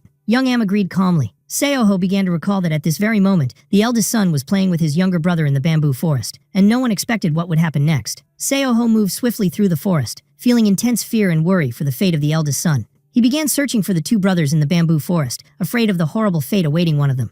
At the same time, the eldest son was badly wounded, lying on the ground, while his younger brother tried to stop the bleeding in a state of panic. The younger brother begged desperately, calling for help from anyone nearby. At that moment, Seoho arrived at the scene, hearing the cries for help. The younger brother was sobbing bitterly, begging his brother to forgive him, saying that everything had happened because he suggested they play in the forest. But at that moment, Seoho approached him and gently placed his hand on his head, telling him very softly that it wasn't his fault. He added with a warm smile that his call for help was what allowed him to arrive and save them. The younger brother wept with relief, and Seoho told him kindly that he had done well. Then Young-am arrived quickly, carrying the doctor to begin treating the eldest son. Seoho stayed to comfort the younger brother, while the doctor started working on the injured older brother.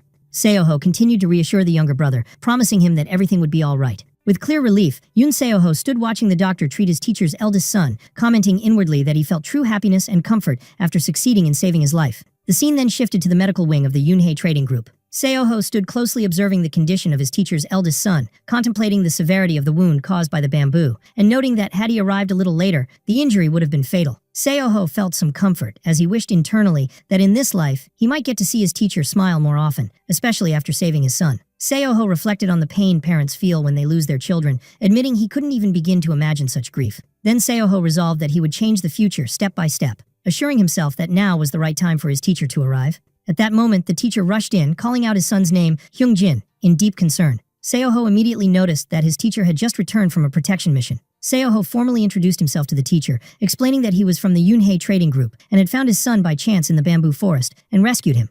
The teacher thanked Seoho sincerely and with deep gratitude, explaining that the situation would have become a real disaster if not for his intervention. But Seoho replied humbly that he was merely lucky to be there at the right time. He then added honestly that it was actually the younger son who had saved his brother's life by stopping the bleeding until he arrived. The teacher approached his eldest son gently, who was sleeping peacefully, and placed his hand on his forehead to check on him.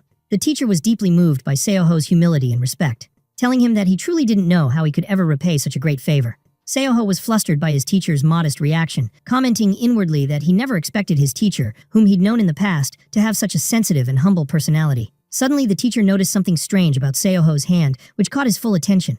After a moment, the teacher asked Seoho if they could talk privately somewhere else. Seoho felt a bit tense and wondered if something serious was happening. The teacher was silent for a moment, then requested that they speak in a more private place, insisting that this was not the right time or place. He then told Seoho very seriously that it was about the unique nature of his body, which deeply shocked and stunned Seoho.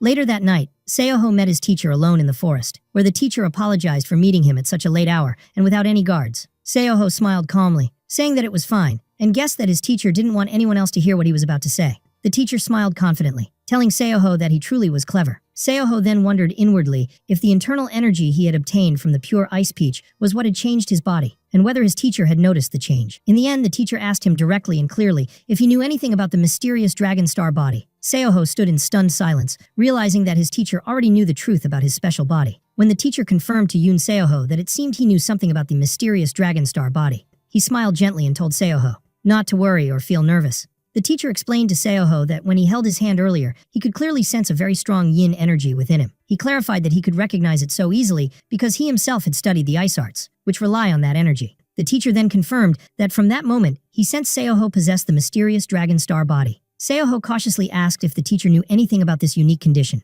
The teacher calmly replied that he had met someone in the past who also possessed this mysterious body. Seoho was greatly surprised by this and asked in astonishment if the teacher had really met someone with the same condition before. The teacher confirmed that he indeed had, but apologized sincerely, saying he could not reveal that person's identity. Seoho accepted this quietly, explaining that he completely understood the teacher had his own reasons. The teacher then explained the real reason he brought up the subject. He seriously offered to teach Seoho the ice arts that he had mastered. Seoho pretended to be surprised, commenting inwardly that he had expected this, but decided to act as if he was genuinely taken aback. The teacher continued, saying that the circumstances of their meeting, Seoho saving his son, and his knowledge of the mysterious dragon star body all pointed to their encounter being destined. The teacher told Seoho honestly that he wanted to repay his kindness, and sincerely asked him to allow him to teach him. Seoho felt happy and relieved that everything was going so perfectly, to the point he could barely hide his smile. He then politely asked his teacher to instruct him in the ice arts he excelled at.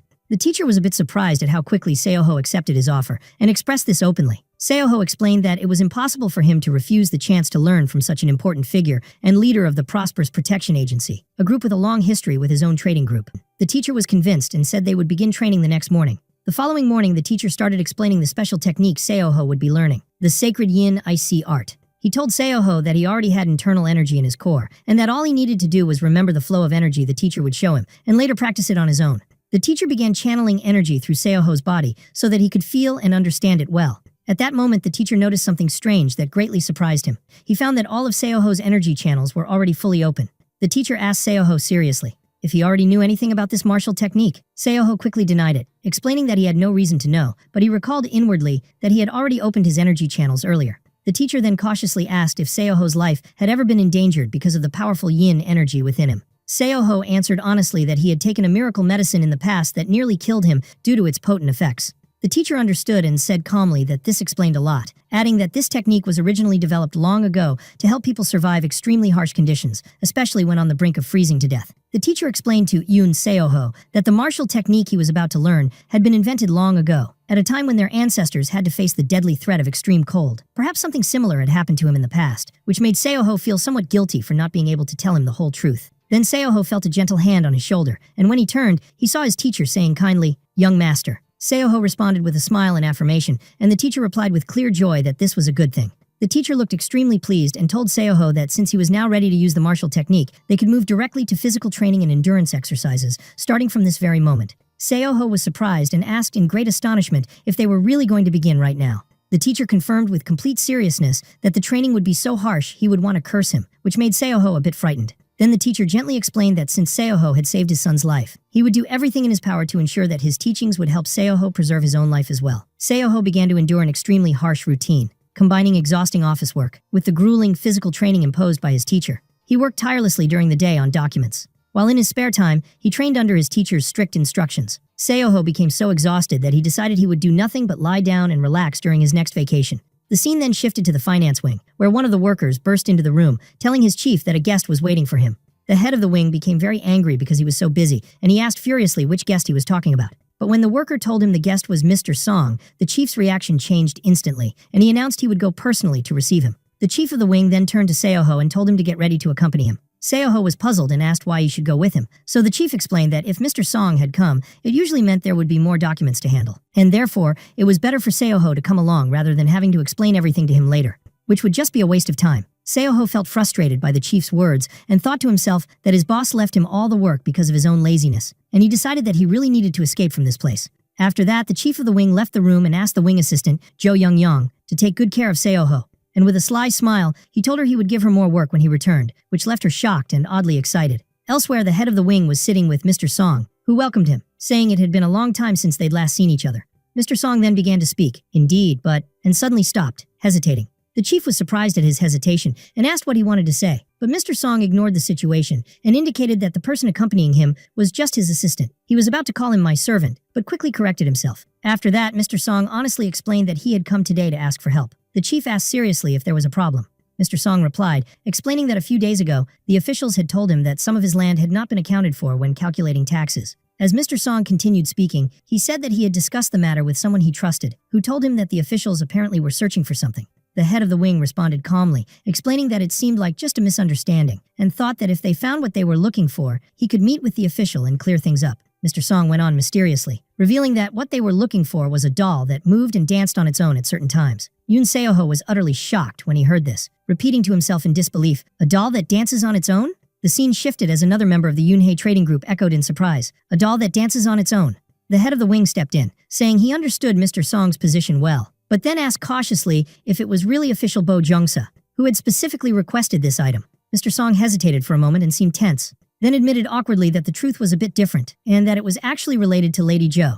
An awkward silence fell over everyone after hearing Lady Jo's name, and tension was clear on their faces. After that, the head of the wing apologized to Mr. Song, explaining that unfortunately, they would not be able to accept this request. At that moment, Seoho recalled what he had heard about Lady Jo, picturing himself tied up and gagged as a sign of how dangerous the matter was. Seoho then explained that a strange game had spread among noblewomen, where they would select a lady each month and assign her to fetch rare items as a kind of challenge. Sometimes they would be asked to obtain things like a golden flower. If one of the ladies failed the challenge, she would be forced to host a lavish banquet for all the participants in the game. As for the winner, she would be treated like an empress by the other women until the start of the next round. The person who invented and managed this game was Lady Jo, the wife of official Bo Jungsa. Over time, the game evolved from a simple pastime into a fierce competition that began to harm ordinary people. Seoho admitted to himself that back then, he couldn't understand why they were so obsessed with such trivial games. But now he began to understand a little after witnessing the deeply troubled state of Mr. Song, who insisted that he had been greatly wronged. Mr. Song swore passionately that he had never done anything shameful in his life and couldn't understand how he could be accused of evading taxes on his land. He added that if he could just obtain that rare doll, he would be able to go directly to official Bo Jungsa and clear up the misunderstanding entirely. Seoho wondered to himself whether Lady Jo had destroyed the lives of many people in this way. He then recalled that Mr. Song was one of the Yoonhae trading group's oldest acquaintances and was held in high regard by the common people. At this moment, Seoho thought that if they helped Mr. Song now, he would certainly repay the favor many times over in the future. But he reconsidered when he realized the danger of getting involved with Lady Jo at this stage. The scene ended with Mr. Song in a state of deep silence and frustration, while the head of the wing tried to comfort him by placing a hand on his shoulder. With a sarcastic smile, Yoon Seoho wondered to himself what he was thinking about right now. He then sadly recalled the tragic fate that had befallen his trading group in the past, questioning what had led to such a painful end and what goal he was now determined to achieve after returning to the past. He vividly remembered a painful scene of his father, tied up and defeated, and promised himself that he would never forget that harsh image. The head of the wing untied Seoho, surprising the others who had assumed he was just a servant. At that moment, Seoho told them there was something important they needed to know, concerning a rare item that was in high demand. Seoho smiled confidently and said that he would personally go to obtain this rare item. Seoho explained that the real name of the rare item mentioned by Mr. Song was the self-dancing doll, As he thought about this doll, he remembered from his previous life that the person who created it came from the Golden Immortal Village in Jiangxi Province. Seoho decided that if he went there and asked about this person, he might be able to find him, but he reminded himself that he must absolutely avoid any confrontation with Lady Zhou. He also remembered that the emperor would soon issue an order completely banning the noble women's game, and realized that once this order was given, all the problems caused by Lady Zhou would come to an end forever. Seoho reassured himself that he would be fine as long as he stayed out of her sight until then. At that moment, his bodyguard Young Am called out to him, and Seoho responded in surprise, asking what she wanted so suddenly. In a stern tone, Young Am told him that he must inform her beforehand when and where he intended to go, especially since he had suddenly decided to go to Jiangxi Province without telling her. Seoho tried to justify his decision by saying the roads were covered in dangerous snow, so there was no need for everyone to worry so much. Seoho added that he was now capable of carrying out business trips on his own, emphasizing that this mission was very important for the Yunhei Trading Group. He also assured her that his father and everyone else had already approved this journey. He then smiled and said that his older brothers had given him gifts and wished him luck on this trip. Young Am finally relented and told him he could go, but asked him to put aside his sword because of its danger. She then noticed that Seoho was smiling so much and asked him about the reason for his big grin.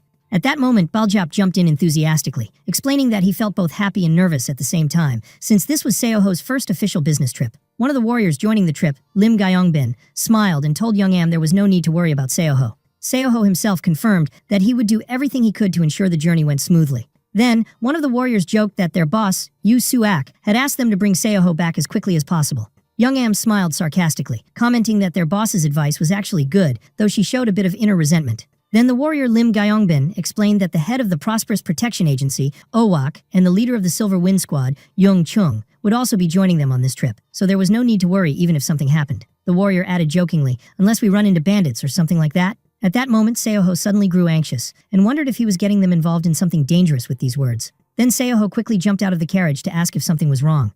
Yoon Seoho noticed something and asked quietly in surprise what was happening. Then a strong-looking man appeared before them, staring at them sharply. The stranger gave a wide smile and calmly said that he hadn't seen them in a long time.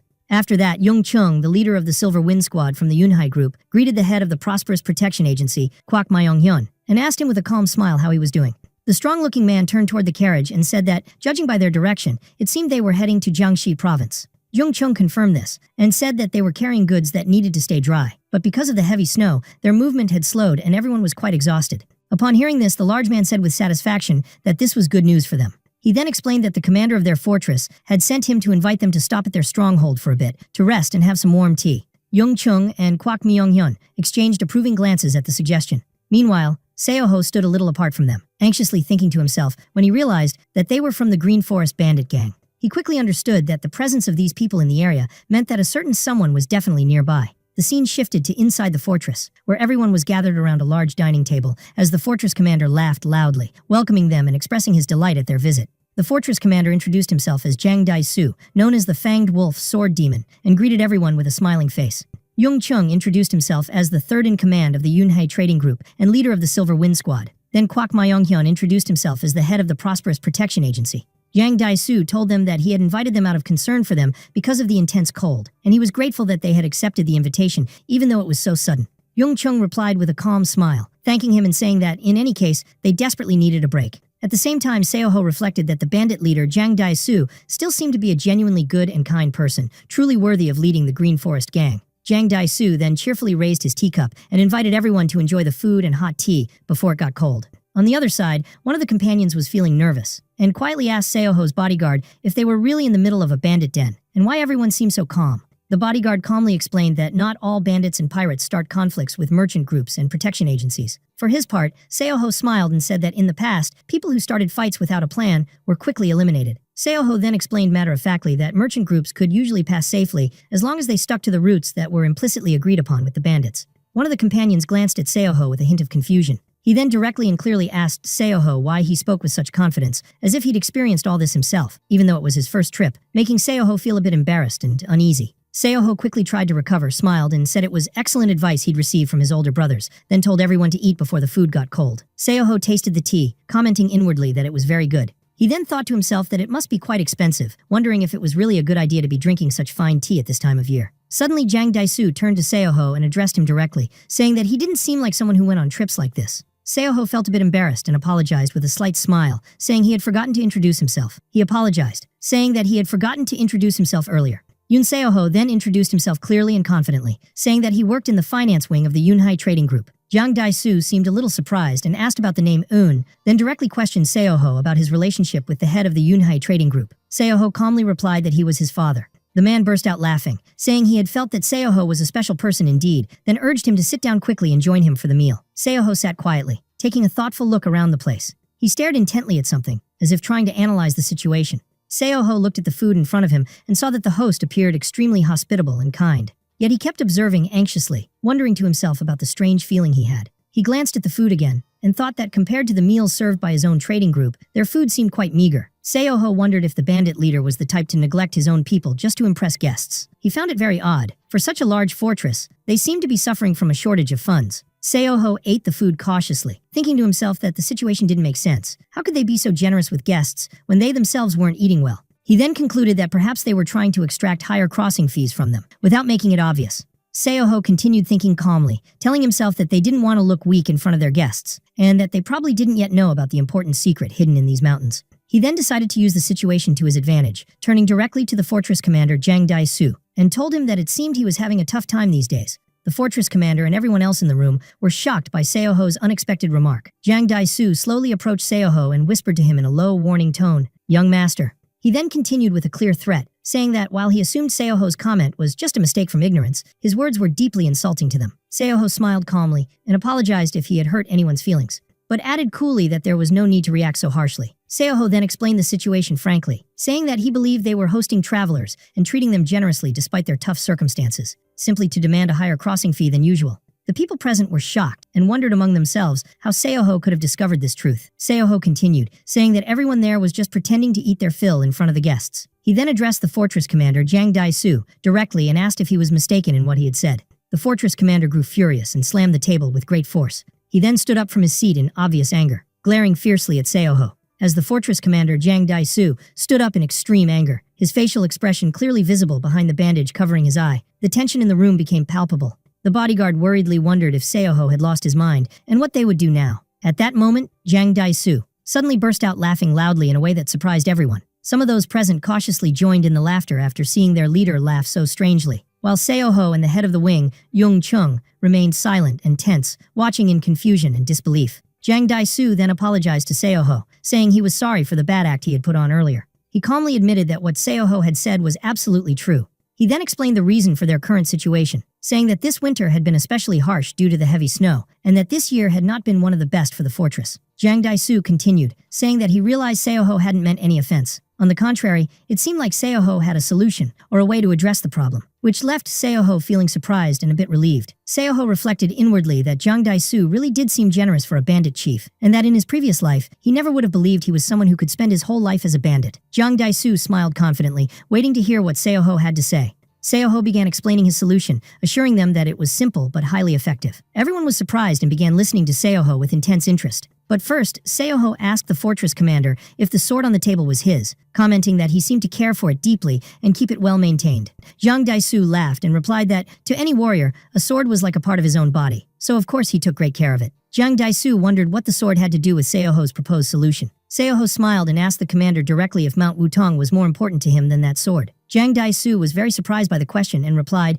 a little angrily, that the mountain was everything to him, and how could Seo-ho even doubt that? Seo-ho then asked him directly why, if the mountain was so important, he had neglected it, which made Jang Dae-soo's followers furious, and they began shouting at Seo-ho to stop with the provocative talk. Jang Dae-soo, clearly tense, asked what Seo-ho meant by that, and Seo-ho calmly replied that he was referring to the snow. Seo-ho explained that because of the heavy snow, the number of people passing through the mountain had decreased, which had greatly affected the money they collected from crossing fees. Seo-ho added that their group had barely made it here, even though they were large in number, so how could smaller groups possibly make it through? He then continued enthusiastically, explaining that if they cleared the snow and opened the roads, it would help people pass through the mountain easily without detours, increasing crossing revenues, and in the end, everyone would benefit. Jang Dae-soo was deeply surprised, admitting that he had never thought of such a simple solution. The members of the fortress began discussing among themselves, some joking that they'd never thought of this, and that educated people really were smarter than them, which angered one who protested that they were describing Seo-ho in an unflattering way. Some started mocking how their leader had never thought of such an obvious solution, while Jang Dae-soo listened, feeling embarrassed and a bit annoyed, while others tried to calm things down, pointing out that he might be hurt by such comments. Jiang Dai-su then approached Seo-ho, addressing him as young Master Yun, and honestly admitted how embarrassed he was not to have thought of such a simple solution. He then said seriously that he owed Seo-ho a debt, and directly asked if there was anything Seo-ho wanted as a reward. He told him that he owed him a great deal, then asked straightforwardly if there was anything in particular Seo-ho wanted as a reward. At that, Seo-ho smiled inwardly and thought to himself, "This is exactly what I was waiting for." Seo-ho asked the fortress commander to speak with him privately for a while, which surprised some of those who were listening in. Then Seo-ho's face appeared with a mysterious smile as he said, in a suspicious tone, that he had something extremely valuable for both the Yunhei Trading Group and Wutong Mountain Fortress. After that, Jiang Dai-su took Seo-ho to a high place overlooking the entire mountain fortress, and as they looked out, Seo-ho exclaimed in awe at how beautiful the view was. Jiang Dai-su responded proudly that this place was the pride of their fortress. He added that he had chosen to build the fortress here precisely because of his love for the scenery, especially in winter when the snow covers everything and the view becomes breathtaking. After a few moments of silence, Jiang Dai-su asked Seo-ho to tell him directly the real reason he had asked for a private conversation, since it clearly seemed important to him. Seo-ho looked at him with a calm smile and asked him about his knowledge of spiritual herbs. Jiang Dai-su admitted that he didn't know much about them and asked, surprised, why Seo-ho would suddenly bring this up. At that moment, Seo-ho recalled that 5 years before his death in his previous life, rumors had begun to spread about the appearance of precious spiritual herbs on Mount Wutong, which attracted a lot of attention. After those rumors spread, the Murim Alliance, led by the White Heaven Group, attacked Wutong Fortress, swiftly and mercilessly, seizing all the spiritual herbs there. But at this early stage of his new life, the Murim Alliance was not yet aware of the existence of those herbs. Seo-ho spoke to Jiang Dai-su and told him that there were indeed precious spiritual herbs growing all over Mount Wutong. Jiang Dai-su was extremely surprised by this, especially when Seo-ho told him there was a blue flower right under his right foot. When Jiang Dai-su looked down, he actually saw the flower and was amazed. Seo-ho explained that this flower was called the snow spirit flower, and that it was an excellent remedy for people suffering from internal organ damage. Seo-ho added that, in addition to this flower, there were other herbs like the white tiger spirit flower, which drives out negative energy from the body, or plants like snow ginseng, that help the body absorb medicine more effectively. Seo-ho stated with strong confidence that there were countless precious spiritual herbs that grew naturally on this mountain. Jiang Dai-su asked in great astonishment where Seo-ho had gotten such valuable information. Seo-ho smiled and replied that, as a merchant who dealt in various goods, he had to have some basic knowledge of herbs and how to identify fertile land. Jiang Dai-su laughed a little and said that, even for merchants, it was extremely rare to discover spiritual herbs this quickly. Seo-ho quietly replied that the details were trade secrets, adding with a mysterious smile that he wasn't just any ordinary merchant, though he couldn't claim to know the future. Jiang Dai-su looked intently at Seo-ho's face, then asked him seriously what exactly he wanted from him. Seo-ho answered that he wanted to strike a deal for the exclusive trade of these spiritual herbs with the Yunhei Trading Group and asked him to keep this agreement strictly between them.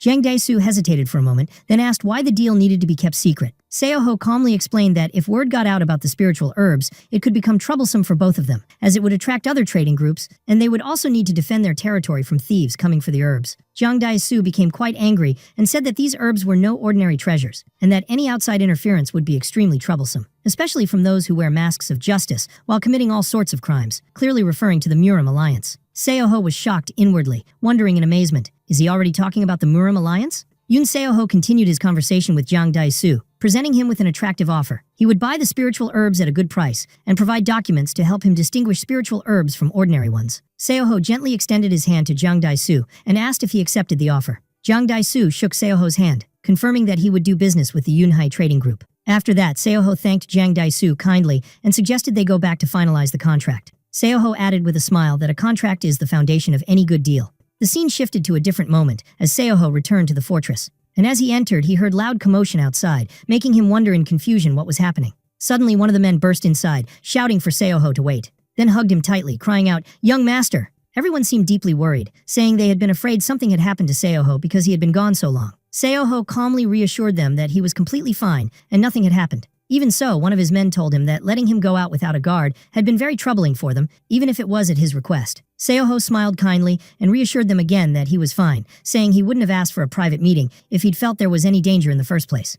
At that point, Jiang Dai-su appeared with his men, laughing and saying they were worrying too much. Jiang Dai-su added that Seo-ho was much stronger than everyone thought, and that out of everyone present, his abilities were the highest. Everyone was shocked by Jiang Dai-su's words, and started whispering in surprise, so he told them clearly to listen closely to what he was about to say. Jiang Dai-su announced clearly that from today onward, Yun Seo-ho of the Yunhei Trading Group would be treated as an honored guest at the fortress. He then instructed his men to show the utmost hospitality to Seo-ho and his companions. Jiang Dai-su added that he didn't want to be the rude person who took tolls from someone who had saved him before, so he asked Seo-ho to pass through without paying anything. But Seoho politely refused this offer, saying that he couldn't just leave without paying, and then asked his bodyguard, Young Am, to give a pouch of money to Jang Dae-soo. Seoho told Jang Dae-soo with a smile that if he felt uncomfortable accepting the money, he should consider it an initial payment for the deal they had made today. Jang Dae-soo smiled in agreement and said he would gladly accept the money. After handing over the pouch of money, Seoho decided it was time to leave and said that since they were in a hurry, they should get going quickly. Meanwhile, Jang Dae-soo was thinking to himself, admiring Seoho's intelligence and courage despite his young age, and noting that Seoho reminded him of an old friend. Painful memories from the past then appeared, showing Jang Dae-soo standing amidst flames, while someone angrily shouted at him, demanding that he come to his senses and asking if he really wanted to die a meaningless death in that place. He clearly remembered this person's advice, telling him not to dream of revenge, to disappear instead, to even forget the martial techniques he had learned, and to start using completely different weapons from before. He was told to completely conceal his martial skills from others, which meant he also had to use different weapons. Then an important piece of advice echoed in his mind: stay alive. At that moment, a sad and painful memory surfaced for Jang Dae-soo, one of his gravely wounded men, telling him, no matter what happens, you must stay alive. The scene shifted to Jang Dae-soo, the commander of Wutong Mountain Fortress, who looked deep in thought and reflection, telling himself that after meeting a brave young man like Seoho, he couldn't help but remember the past. Jang Dae-soo was then shown standing at the fortress gate, watching Seoho and his companions as they set off on their trade journey, the sound of wagon wheels clearly audible as they rolled away. Jang Dae-soo continued speaking to himself, recalling advice from someone dear to him in the past who told him never to dream of revenge. Yet he wondered, in deep sorrow and pain, how he could continue living with such humiliation, having given up both his family and the person precious to him. Despite everything, Jang Dae-soo kept smiling sadly, saying that even with all those words of advice, he couldn't stop himself from wondering. Then, with great curiosity and deep emotion, he watched from afar and wondered just how far that bold young man, who reminded him of someone he cherished, would go in the future. Yoon Seoho found himself standing in a strange place, surrounded by darkness and mist on all sides. Suddenly, Seoho opened his eyes in shock, wondering in great confusion where he was. As he moved, he noticed something lying on the ground and wondered to himself, why is there a doll here? At that moment, he heard a faint moaning sound, which made him even more alert and anxious. He quickly turned, thinking to himself that there was someone else in the place. Seoho cautiously approached and saw a small child lying on the ground, weakly and painfully calling out, Mom, Dad. Seoho felt overwhelming compassion and sympathy, and quietly moved closer to the child to ask if he was okay. But the child, without any warning, suddenly grabbed Seoho's clothes tightly and with surprising strength. Then the child lifted his face, which looked terrifying, and pleaded with Seoho in a frightening way, begging, Save me. At that moment, Seoho woke up from this terrifying nightmare, screaming in fear. His assistant, Baljap, rushed to him in alarm, crying, Young master, and asking if he was all right. Extreme worry was clear on Baljap's face as he asked Seoho again if he was okay. His bodyguard, Young Am, entered quickly and asked coolly if he'd had a nightmare, though a hint of concern was visible on her face. Seoho replied with a tired smile, explaining that he was fine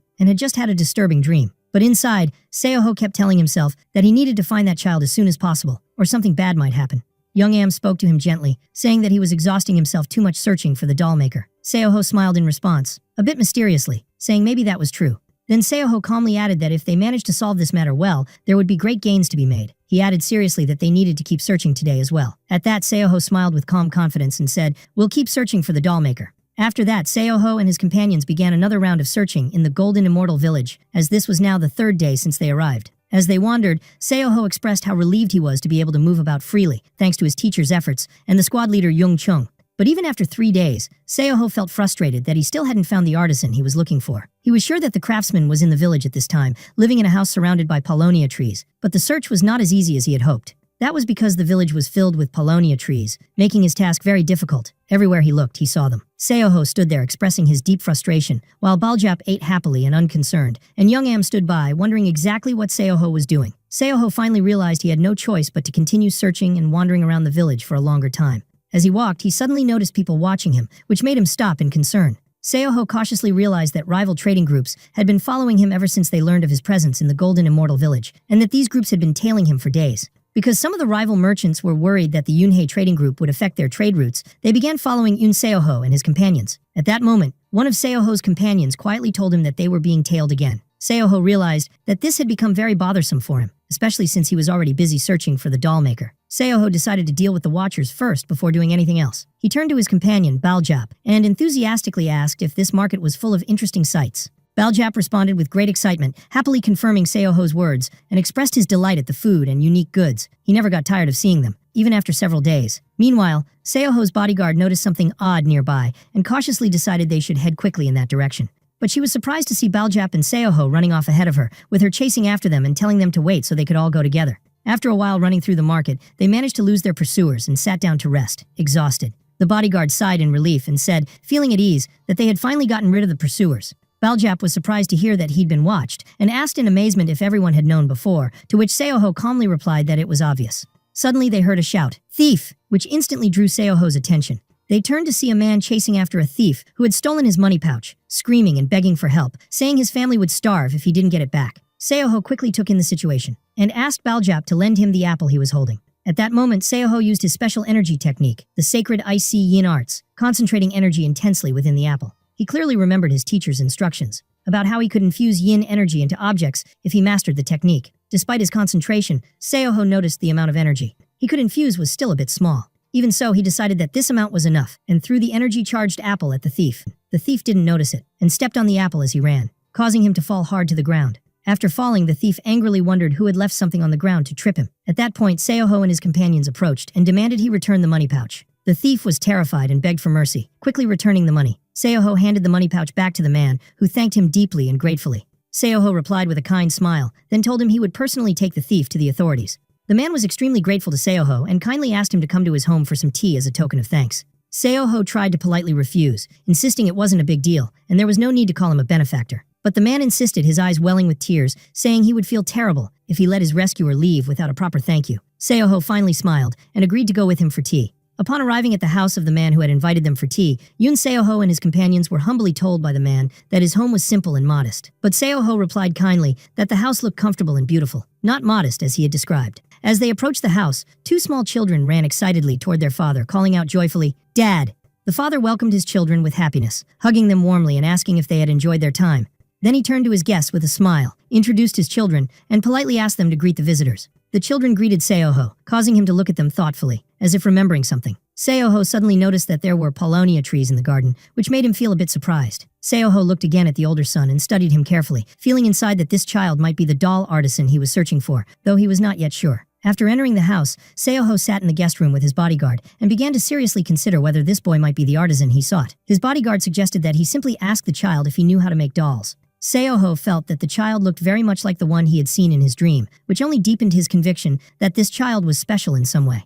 At that moment, the father entered carrying tea and apologized for the delay in serving it. Then, with deep humility, the man added that he had nothing better to offer such an esteemed guest as Seoho. But Seoho responded kindly, saying there was no need to apologize, and praised the delicate aroma of the tea, which delighted him greatly, thanking the father for the tea. The man suddenly remembered that he hadn't introduced himself formally yet, so he introduced himself as Gong Du-yi, saying he lived in Golden Immortal Village and worked as a potter, and thanked Seoho again for his help earlier. Seoho felt a bit embarrassed and told Gong Du-yi that he had only done what anyone should do. Then Seoho politely asked for the names of Gong Du-yi's children, and the father replied with a smile, saying his eldest son was named Gong Mil, and his younger daughter was named Gong Rei. At that point, Seoho decided to formally introduce himself as well, telling Gong Du-yi that he was Yoon Seoho from Songyang County, Hubei Province, and thanked him again for his warm hospitality. Gong Du-yi humbly said that Seoho seemed to be someone of high status, yet treated simple people like him with great kindness, which made him feel very humbled. But Seoho replied that he was just an ordinary merchant compared to someone like Gong Du-yi, who was raising two children so well as a father. Seoho added sincerely that, though he had never experienced it himself, he had heard that raising children was as difficult as ruling a country. Gong Du-yi added that he sometimes felt sorry for his children because he couldn't give them more than what he currently had.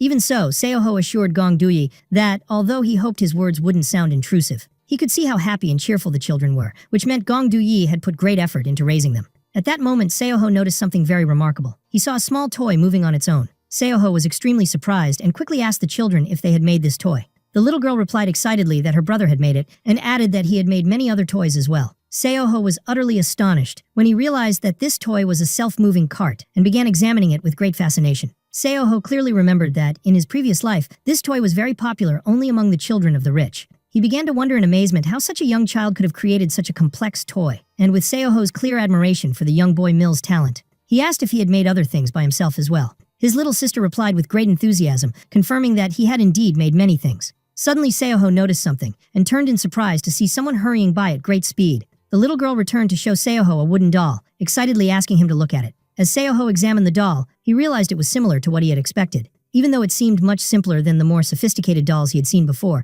but its quality was quite good for an early stage of craftsmanship. Everyone sat around the table as the little girl wondered aloud why this doll wasn't moving. and she guessed that perhaps it was because the materials used to make it didn't last very long. Mill explained that the doll's movement depended on the flexibility of a material made from a fish bladder inside it, which allowed it to move on its own when the key was turned. Mill then added sadly that this doll was made from leftover materials from the market, so it broke easily and didn't last long. Seoho asked Mill if he could make the doll again if he had better materials, and Mill replied with a simple affirmative smile. The father, Gong Du-yi, joined the conversation, saying that his son was indeed talented at making these little things. But he expressed his regret that this talent did not bring them any money, and that all his son did was entertain the neighbor's children and his little sister. Seoho repeated the father's words in astonishment. It doesn't bring in money? Then Seoho addressed the father directly, affirming that his son's talent was a precious gift from heaven, and explained that this skill could bring them a great deal of wealth if it was put to good use. Gong Du-yi was surprised by Seoho's words, asking in confusion about the wealth he mentioned. Seoho explained that the unique dolls and creations Mill made, if improved and presented well in the market, could fetch very high prices. But Gong Du-yi apologized and explained regretfully that, in the end, it was the merchants who made the money, not the craftsmen who produced the goods. He gave a simple example, saying that craftsmen like him, who had neither influence nor power, were usually exploited, quoting the saying, "The bear does the tricks, but the peddler takes the money." At that moment, Seoho realized that Gong Du-yi had a very pessimistic outlook, and he understood that if things continued this way, Gong Du-yi and his family might end up in a life of servitude. Seoho firmly decided that if he wanted to change this family's tragic fate, he had to act now, and quickly. Seoho called out to Gong Du-yi to get his attention, then asked him directly about the percentage of profit he received from selling his pottery products. Gong Du-yi replied hesitantly that he wasn't exactly sure, but it was probably less than 10%. Seoho seriously offered to make a contract with his son Mill, giving him 40% of the profits, on the condition that Mill join the Yunhei Trading Group's workshop. Gong Du-yi was stunned when he heard the 40% and asked Seoho in amazement why he would offer his son such a high percentage. Gong Du-yi hesitated and honestly said he needed some time to think about the offer because he couldn't fully grasp it right now.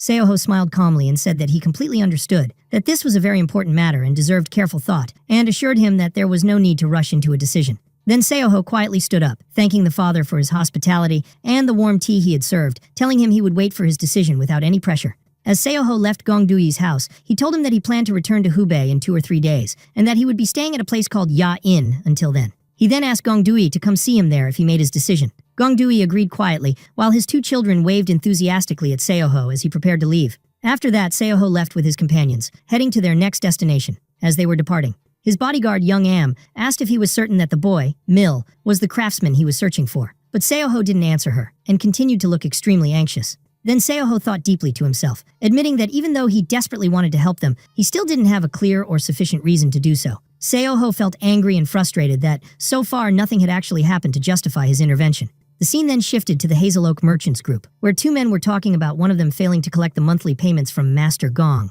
The man apologized profusely, explaining regretfully that things had not gone well, and that the person he'd sent for the job was caught by the 3rd Master's guards from the Yunhei group. But he quickly assured him that he had already taken other measures, so there would be no problems. The other man asked sharply if he knew the reason for the arrival of the Yunhei group's son in this area. The first man replied nervously that Seoho had been tailed for several days, but he hadn't done anything except wander around the village and the market. He guessed that Seoho was probably just gaining field experience, although he knew Seoho had visited Master Gong's house earlier. He explained that it seemed Gong Du-yi insisted on serving him tea, believing it was merely out of gratitude, and considered it just a coincidence, nothing to worry about. The man then added that soon, they would force Gong Du-yi to sign a slavery contract. At this, the other man exploded in rage, saying that Gong Du-yi was clearly trying to betray them by moving to another merchant group after they had let him live all this time. He added angrily that simple people like them could never be trusted, and ordered that Gong Du-yi be brought to him if he kept resisting. He ended his words with a wicked smile, vowing to teach Gong Du-yi a painful lesson that would make him understand his place. The scene shifted to Gong Du-yi's house,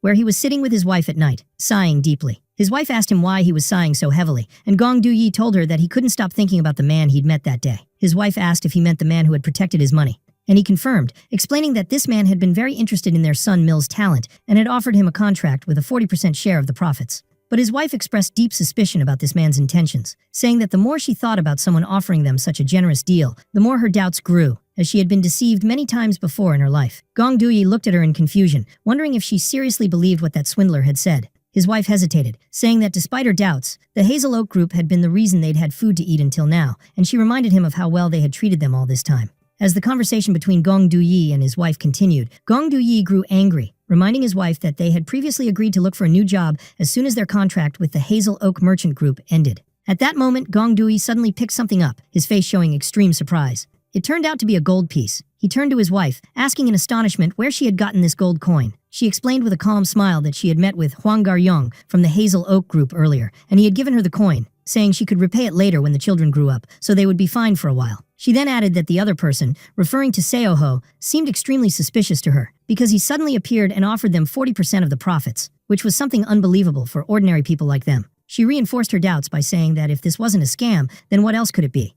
With a firm tone, she declared that she would never allow her son Mil to go with someone like that. Although Gong Du-yi still felt confused and worried, he continued to stare at the gold coin, looking visibly hesitant. Suddenly, Gong Du-yi heard someone calling from outside, asking if he was inside, which surprised and worried him given the late hour. When he opened the door, he found a group of men standing in front of the house, and their leader said with a suspicious smile that it seemed Gong Du-yi was still awake. Gong Du-yi asked the man with concern why he was visiting at such a late hour, and why he had brought guards with him. The man replied sarcastically, saying he hadn't expected Gong Du-yi to be the kind of person who would take property belonging to the Hazel Oak Merchant Group. Gong Du-yi was shocked and deeply angered by this false accusation, repeating, "Impossible." The man ignored his protests, and began accusing Gong Du-yi of planning to run away at night after taking the gold coin. His wife trembled in fear and said in a shaky voice that she had never intended to run away, and that the man himself had given her the gold coin. But he ignored her words, angrily pointed to the coin, and loudly declared that it belonged to the Hazel Oak Merchant Group, and that they were thieves, now caught with clear evidence. At that moment, Mil woke up from his sleep, calling out to his mother in distress. The wife tried to defend herself, saying in a frightened voice that she didn't understand what was happening, and reminded the man that he was the one who had given her the coin earlier to use for the household. He ignored her again, and sarcastically asked whether she had any document or contract proving her claim to have received the money, which only deepened her fear, as she had no idea what such a contract even was. The man then furiously decided to end the discussion and ordered his men to remove them immediately. When Gong Du-yi and his wife tried to resist and question why they were being treated this way, they were forcibly dragged out. The children, Mil and Ray, woke up from the noise and shouting and ran toward their parents in panic, calling out to them in terror. But the man stopped Mil from reaching his parents and said with a cold smirk that it was just a simple contract, not worth running after, and told the children to stay in the house. Mil tried to resist the man, but the latter shoved him away forcefully and violently. Mil fell to the ground in pain, and his little sister screamed his name in sheer horror. Some items broke as Mil fell, increasing the children's fear dramatically. The man began scolding the children with intense anger, calling them animals because of their ignorance and disobedience. But he was suddenly startled when a large knife was stabbed into the ground in front of him. A strange man with long gray hair appeared, slowly approaching, and then said in a terrifying voice to Mil, "Things are bad now," and handed him a knife. He told the child Mil that in this world, one cannot get what they want without spilling blood, and that if he were a real man, he should face him, if he was ready to die. At that moment, Mil was overwhelmed with fear, while the man held his sword and prepared for a potential confrontation. Mil and his younger sister Ray quickly fled, screaming in terror, while the strange man let them go without chasing them. The other person who had accompanied the strange man asked in surprise if he was really going to let him go so easily. Byong replied coldly that he had never said anything about harming children. He continued with tension in his voice, asking if he was supposed to do the dirty work himself. Byong replied with a terrifying smile that if he wanted that, he would have to pay him extra. Byong left the place feeling bored and frustrated, muttering to himself with sarcastic mockery about his life in this boring countryside, saying that he was only doing this because he was getting paid. As he walked alone, Byong used his immense strength and began smashing rocks with incredibly fast strikes. He sneered, wondering if there was anyone strong enough in the area to entertain him for a bit. The scene shifted to another location, where Seoho was at the main headquarters and was surprised when one of his men informed him that the child Mil had come to see him. Seoho was deeply shocked by the news and anxiously asked where Mil was now, especially since it was late, and the child was alone without his parents. At that moment, Mil and his sister Ray appeared in front of Seoho, visibly exhausted and worn out. Seoho immediately noticed that Mil was injured and asked them in alarm what had happened. Seoho approached Mil very gently and noticed that his body was covered in wounds. He softly asked again what exactly had happened. Tears began to appear in Mil's eyes as he struggled to tell Seoho what had happened to him and his family. Then the child began to explain what had happened in a trembling voice, while Seoho and those with him listened intently, their expressions filled with anger and concern. Seoho realized that what had happened to the children was, in some way, his fault. He told himself that he should have provided them with personal protection and should never have left them unguarded. Meanwhile, one of Seoho's men was serving delicious food to Ray, who was eating eagerly as he watched her quietly. Seoho sat around the table with his men as they discussed Ray's condition, saying that the little girl was very strong despite everything that had happened.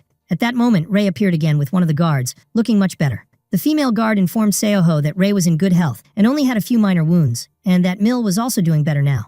Then the guard told Seoho that Mil wanted to speak with him personally. Mil stepped forward with visible shyness and asked Seoho in a trembling voice if he had been serious when he told him that his talent could earn him a lot of money. Mil spoke with emotion and tears, saying that if that were true, he begged Seoho to save his parents, and that he was ready to work hard and repay any amount that was asked of him. Seoho looked silently at Mill for a few moments, then placed his hand on his head and said with a gentle smile that he was sorry, but that request wasn't possible. Mill was deeply shocked by Seoho's words and asked in disappointment what he meant. But Seoho quickly clarified that he would never exploit Mill to work for free, and that he would make an official contract with him and give him the percentage he had promised from the profits. He explained that in order to do so, he needed the approval of Mill's parents, so they would need to be brought here first. Seoho asked Mill to stay there to look after his sister Rei, and told him that he would go himself to bring his parents. Seoho stood up and thanked the head of the guards for taking care of the children in his absence. Seoho expressed his noble stance in front of Jung Chung, the leader of the Silver Wind Squad, saying that after learning the truth about Gong Dui's family situation, he couldn't ignore their suffering, and affirmed that this was his duty as a member of the Yunhei trading group. Jung Chung explained that he couldn't provide many guards to accompany him, as they had an important meeting with the Johai trading group, which was the primary purpose of the mission. Seoho replied that it was fine, clarifying that the meeting with the other merchants was a peaceful negotiation, not a battle. Jung Chung then agreed and said he would send 3 members of the Silver Wind Squad to accompany him, and asked him to be careful on his journey. Seoho thanked him for his concern. As Seoho stepped out, preparing to depart, he met the head of the guards, Kwak Myung-hyun, who had been waiting for him. Kwak Myung-hyun handed a sword to Seoho, telling him that he hoped he wouldn't need to use it, but it was better to take it just in case. Seoho felt a bit uneasy because he hadn't learned any sword techniques yet, but he thanked Kwak Myung-hyun and took the sword with him. As he left, Kwak Myung-hyun used the whisper-through-frequency technique to warn Seoho about a dangerous man named Byung from the Hazel Oak Merchant Group, advising him to be extremely cautious and never to underestimate opponents in the world of Murim. Kwak Myung-hyun added a stern warning, telling Seoho that once he returned, the training would continue harshly, which made Seoho feel very nervous. Seoho departed with the 3 members of the Silver Wind Squad accompanying him and asked everyone to move quickly. The scene then shifted to the Hazel Oak Merchant Group's headquarters, where Gong Du-yi and his wife were being held in front of the group's leader and officials. The group leader accused Gong Du-yi's wife of stealing a gold coin worth 100 pieces of silver. The leader explained to Gong Du-yi that their laws stated anyone who stole something must pay back 5 times its value, and mocked him, saying he clearly didn't have that kind of money. Gong Du-yi tried to defend himself and his wife, insisting that they hadn't stolen anything, but he was ignored and ordered to stop resisting and sign the slavery contract immediately.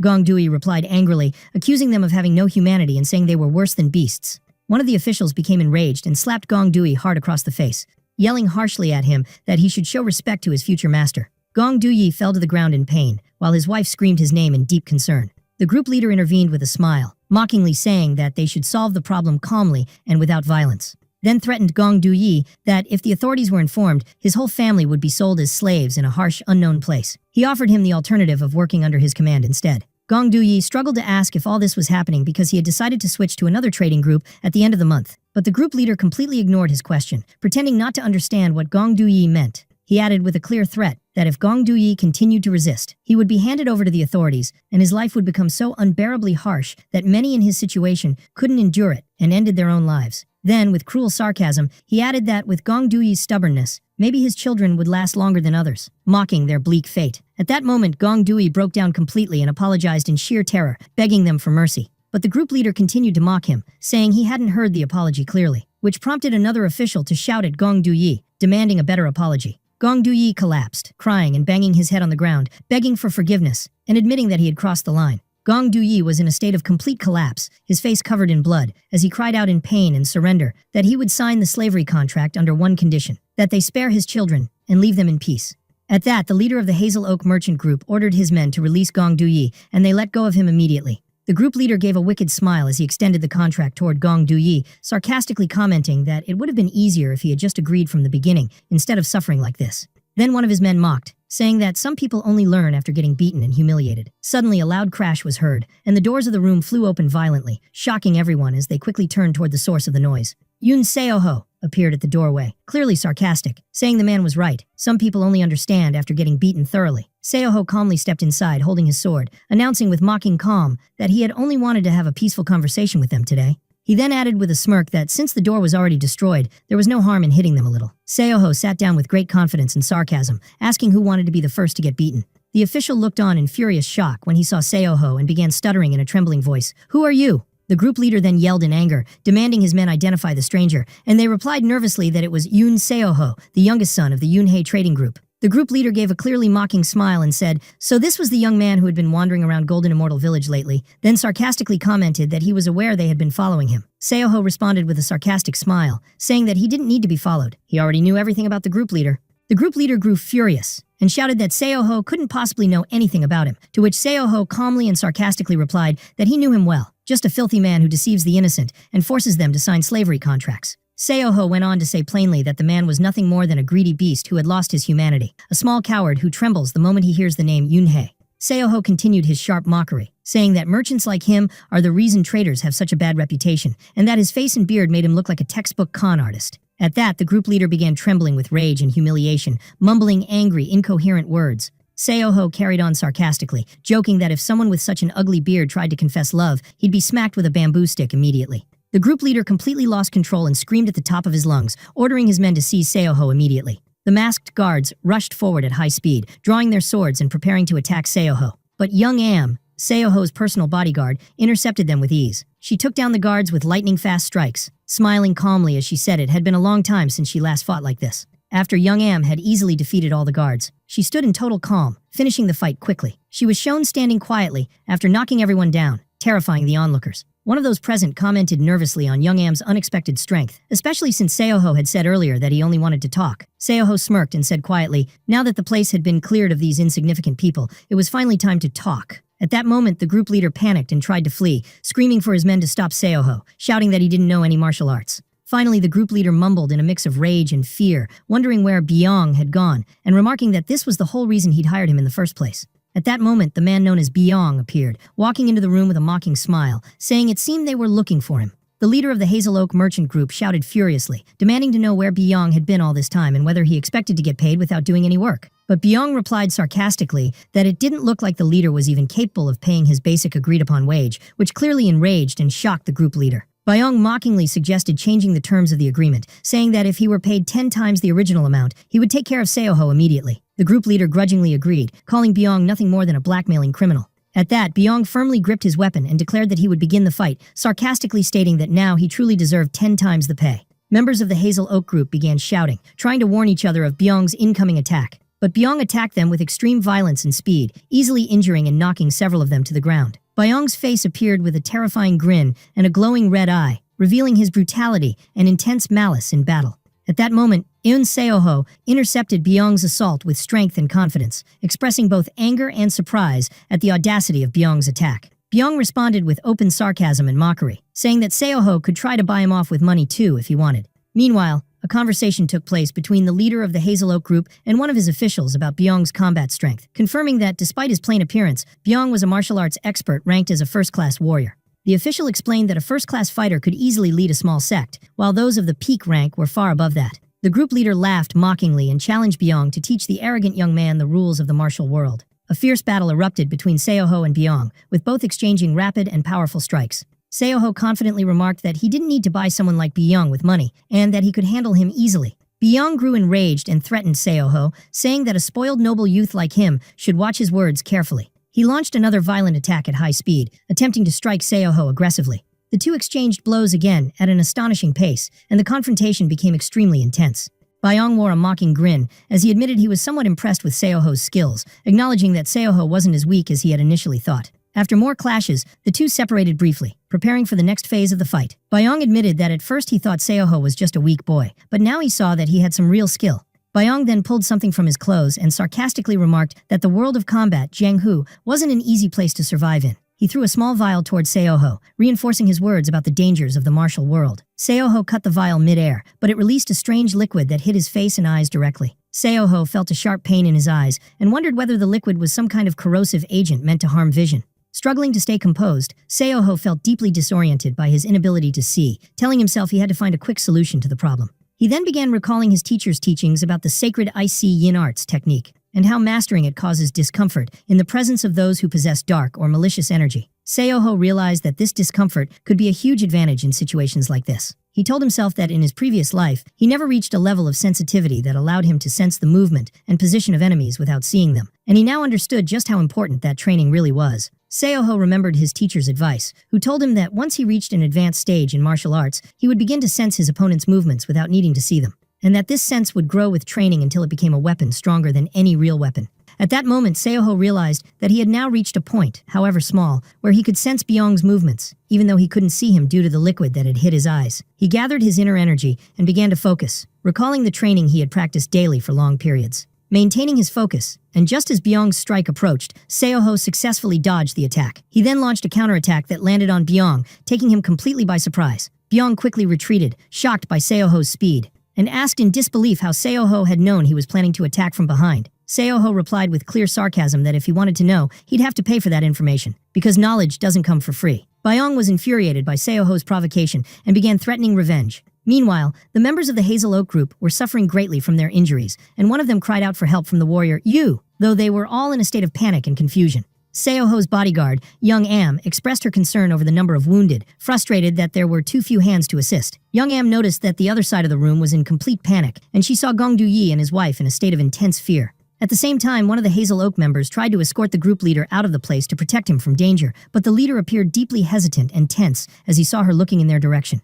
At that moment, Young Am shouted loudly, ordering everyone to help treat the wounded quickly and stop the bleeding. The leader and his assistant immediately responded, rushing to obey her command loudly and without hesitation. Byung regained his strength and launched a more powerful attack at Seoho, screaming as he did so. Seoho blocked the powerful strike with great skill, using his sword, and easily brought Byung to the ground. Byung was completely exhausted, panting heavily, while Seoho stood calmly in front of him, saying it was time to end this fight. A wicked smile appeared on Byung's face, and he said it had been a very long time since he had enjoyed a battle this much. Suddenly Byung threw his sword aside, and clearly announced that he hadn't been using it because he didn't want to tarnish the name of his martial school with such dirty work. He then told Seoho that he now acknowledged his strength and would treat him seriously from this moment on. Seoho smiled and said he now understood why Byung's sword skills were weak, because his true strength lay in hand-to-hand combat. Seoho tossed his own sword to Baljap, as Young Am questioned aloud what exactly was going on. Seoho stood confidently and formally declared his name. I am Yoon Seoho of the Yunhai Trading Group, and announced that since his opponent was using his fists in battle, he too would fight using the hand-to-hand martial arts techniques he had learned. Seoho recalled memories from his previous life, where martial arts were merely a means of survival to him, and he showed respect to Byung by calling him senior. Byung smirked and said he admired Seoho's courage, promising to teach him a harsh lesson. But Seoho had already decided that in this life, martial arts would not be just a way to survive. They would be much more than that. With fierce determination and powerful resolve, Seoho launched his attack on Byung, declaring inwardly that in this life he wanted to become far stronger than he ever was in the past. The fight between Yoon Seoho and his opponent Byung continued, with Seoho successfully blocking Byung's attacks with great skill and intense focus. Byung launched a powerful technique called the twin-directed serpent strike, attempting to break through Seoho's defenses. Byung was stunned to see Seoho deflect his blows so effortlessly, wondering how someone as young as Seoho could possess such real combat skills. The intense duel raged on as both exchanged numerous rapid strikes that clashed with great force.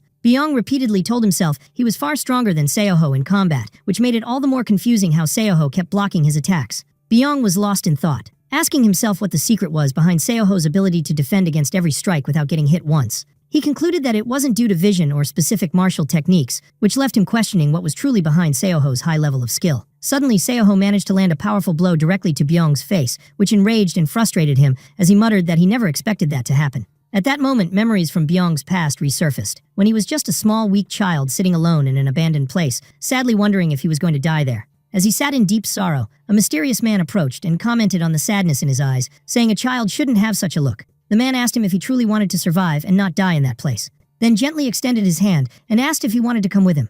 The mysterious man smiled warmly and reassuringly, which made Byung feel comforted and safe. The scene shifted to another memory, where Byung was shown holding another man by the neck. The terrified man asked why Byung was doing this to him. Byung coldly replied that he was only doing what the client who hired him requested. The man desperately tried to offer him more money than his client had paid, begging for mercy. Byung smirked coldly and asked how much money he could actually offer him. Before the exchange could continue, an old man stormed into the room, shouting angrily at Byung, reminding him that he had told him not to use his martial skills against the weak. The old man yelled in Byung's face, declaring that if he continued down this path, he should never show his face to him again. But Byung responded indifferently, saying he had only come to say goodbye anyway. The old man tried to reply angrily, but suddenly began coughing violently and collapsed to the ground. Byung said with cold detachment that he was born in the streets, and that violence was all he ever knew, then asked if earning a living through violence was really a crime. The old man responded in pain, saying that Byung's martial skills were worthless because they lacked soul and were fueled only by greed and selfishness, insisting that he would realize that one day. The scene shifted to an open courtyard where a group of people surrounded Byung and mocked him, saying he never understood how cruel the world was because he was always the one doing the beating, never the one being beaten. One of them continued to ridicule Byung, saying that even weak merchants who knew nothing of fighting could unite to take him down. Then the man told Byung sarcastically not to be sad when he reached hell, because what was happening to him now was merely the punishment he deserved for his wicked actions. Suddenly the scene changed, and Byung was shown standing over the bodies of those same men who had just mocked him, having ruthlessly defeated them all. As he sat among the corpses, Byung noticed a strange knife fall to the ground, catching his attention. At that moment, another mysterious man appeared and extended his hand toward him, saying with admiration that Byung had eliminated people who had long been a nuisance to him, then asked if he was interested in working with him. Byung replied with a smile, asking the man what he would offer in return. Deep down, he reflected that all he had ever really wanted was to live. His earlier desire had been to live a life of wealth and power, but after the brutal beating he had endured, he realized how empty that wish truly was. Amid the fierce battle, a terrifying and powerful energy surged around Byung as he rejected the idea of dying in a place like this and screamed inside with fierce determination and defiance. Byung began executing an extremely dangerous and powerful technique called the serpent that devours the iron bird in an attempt to end the fight quickly. He launched his attack with great force and speed towards Seoho, trying to turn the battle in his favor. Seoho was surprised by his power and began to feel in real danger. At the moment of impact and clash, Seoho's energy surged unexpectedly, making Byung feel an imminent threat from the counterattack. Byung smiled wickedly, thinking his strike had successfully broken through Seoho's defenses. He delivered a finishing blow towards Seoho, screaming with all his might, "Die!" But once again, Seoho surprised him with an incredibly fast countermove, causing Byung to lunge forward and miss completely. At that moment, Byung remembered his old master's words, who had once told him that his combat style was soulless because it relied solely on greed and selfishness, and that one day he would understand what that meant. Seoho began gathering his combat energy to deliver a counterattack, seizing the opportunity that arose from his opponent's confusion. Byung was stunned as his master's words came back to him once more, affirming that he would one day understand, and now he finally admitted to himself that the master had been right. Seoho struck Byung with a powerful direct hit, making him finally realize the extent of his mistakes and foolishness. Byung felt in that moment as if he were standing in front of his old master's grave, lamenting that his fists and strength were ultimately meaningless. Byung collapsed after receiving the blow and crashed hard to the ground. With great difficulty, Byung tried to rise again, coughing up blood and overwhelmed by pain from his injuries. On the other side, Seoho stood, catching his breath with difficulty, having barely finished the battle. Seoho looked toward the defeated and kneeling Byung, thanking him for the lesson he had learned through their fight. The scene shifted to another moment, where Gong Du-yi expressed his deep gratitude to the Yunhai Trading Group for helping him, admitting that he didn't know how he could ever repay them. But Seoho replied simply that he did it for his own benefit as well, which surprised Gong Du-yi, and made him ask what he meant by that. News spread of the downfall of the Hazel Oak Merchant Group, and its leader was shown shackled, initially denying all the charges against him. But when Seoho presented the officials with the counterfeit gold coin the group leader had used to extort Gong Du-yi, the leader was shocked and couldn't defend himself. Seoho explained inwardly that he recognized the fake coin because the group leader had been executed for using it in his previous life. In the end, the issue was fully resolved, and the Hazel Oak group leader was arrested, shown shouting in rage while bound before everyone.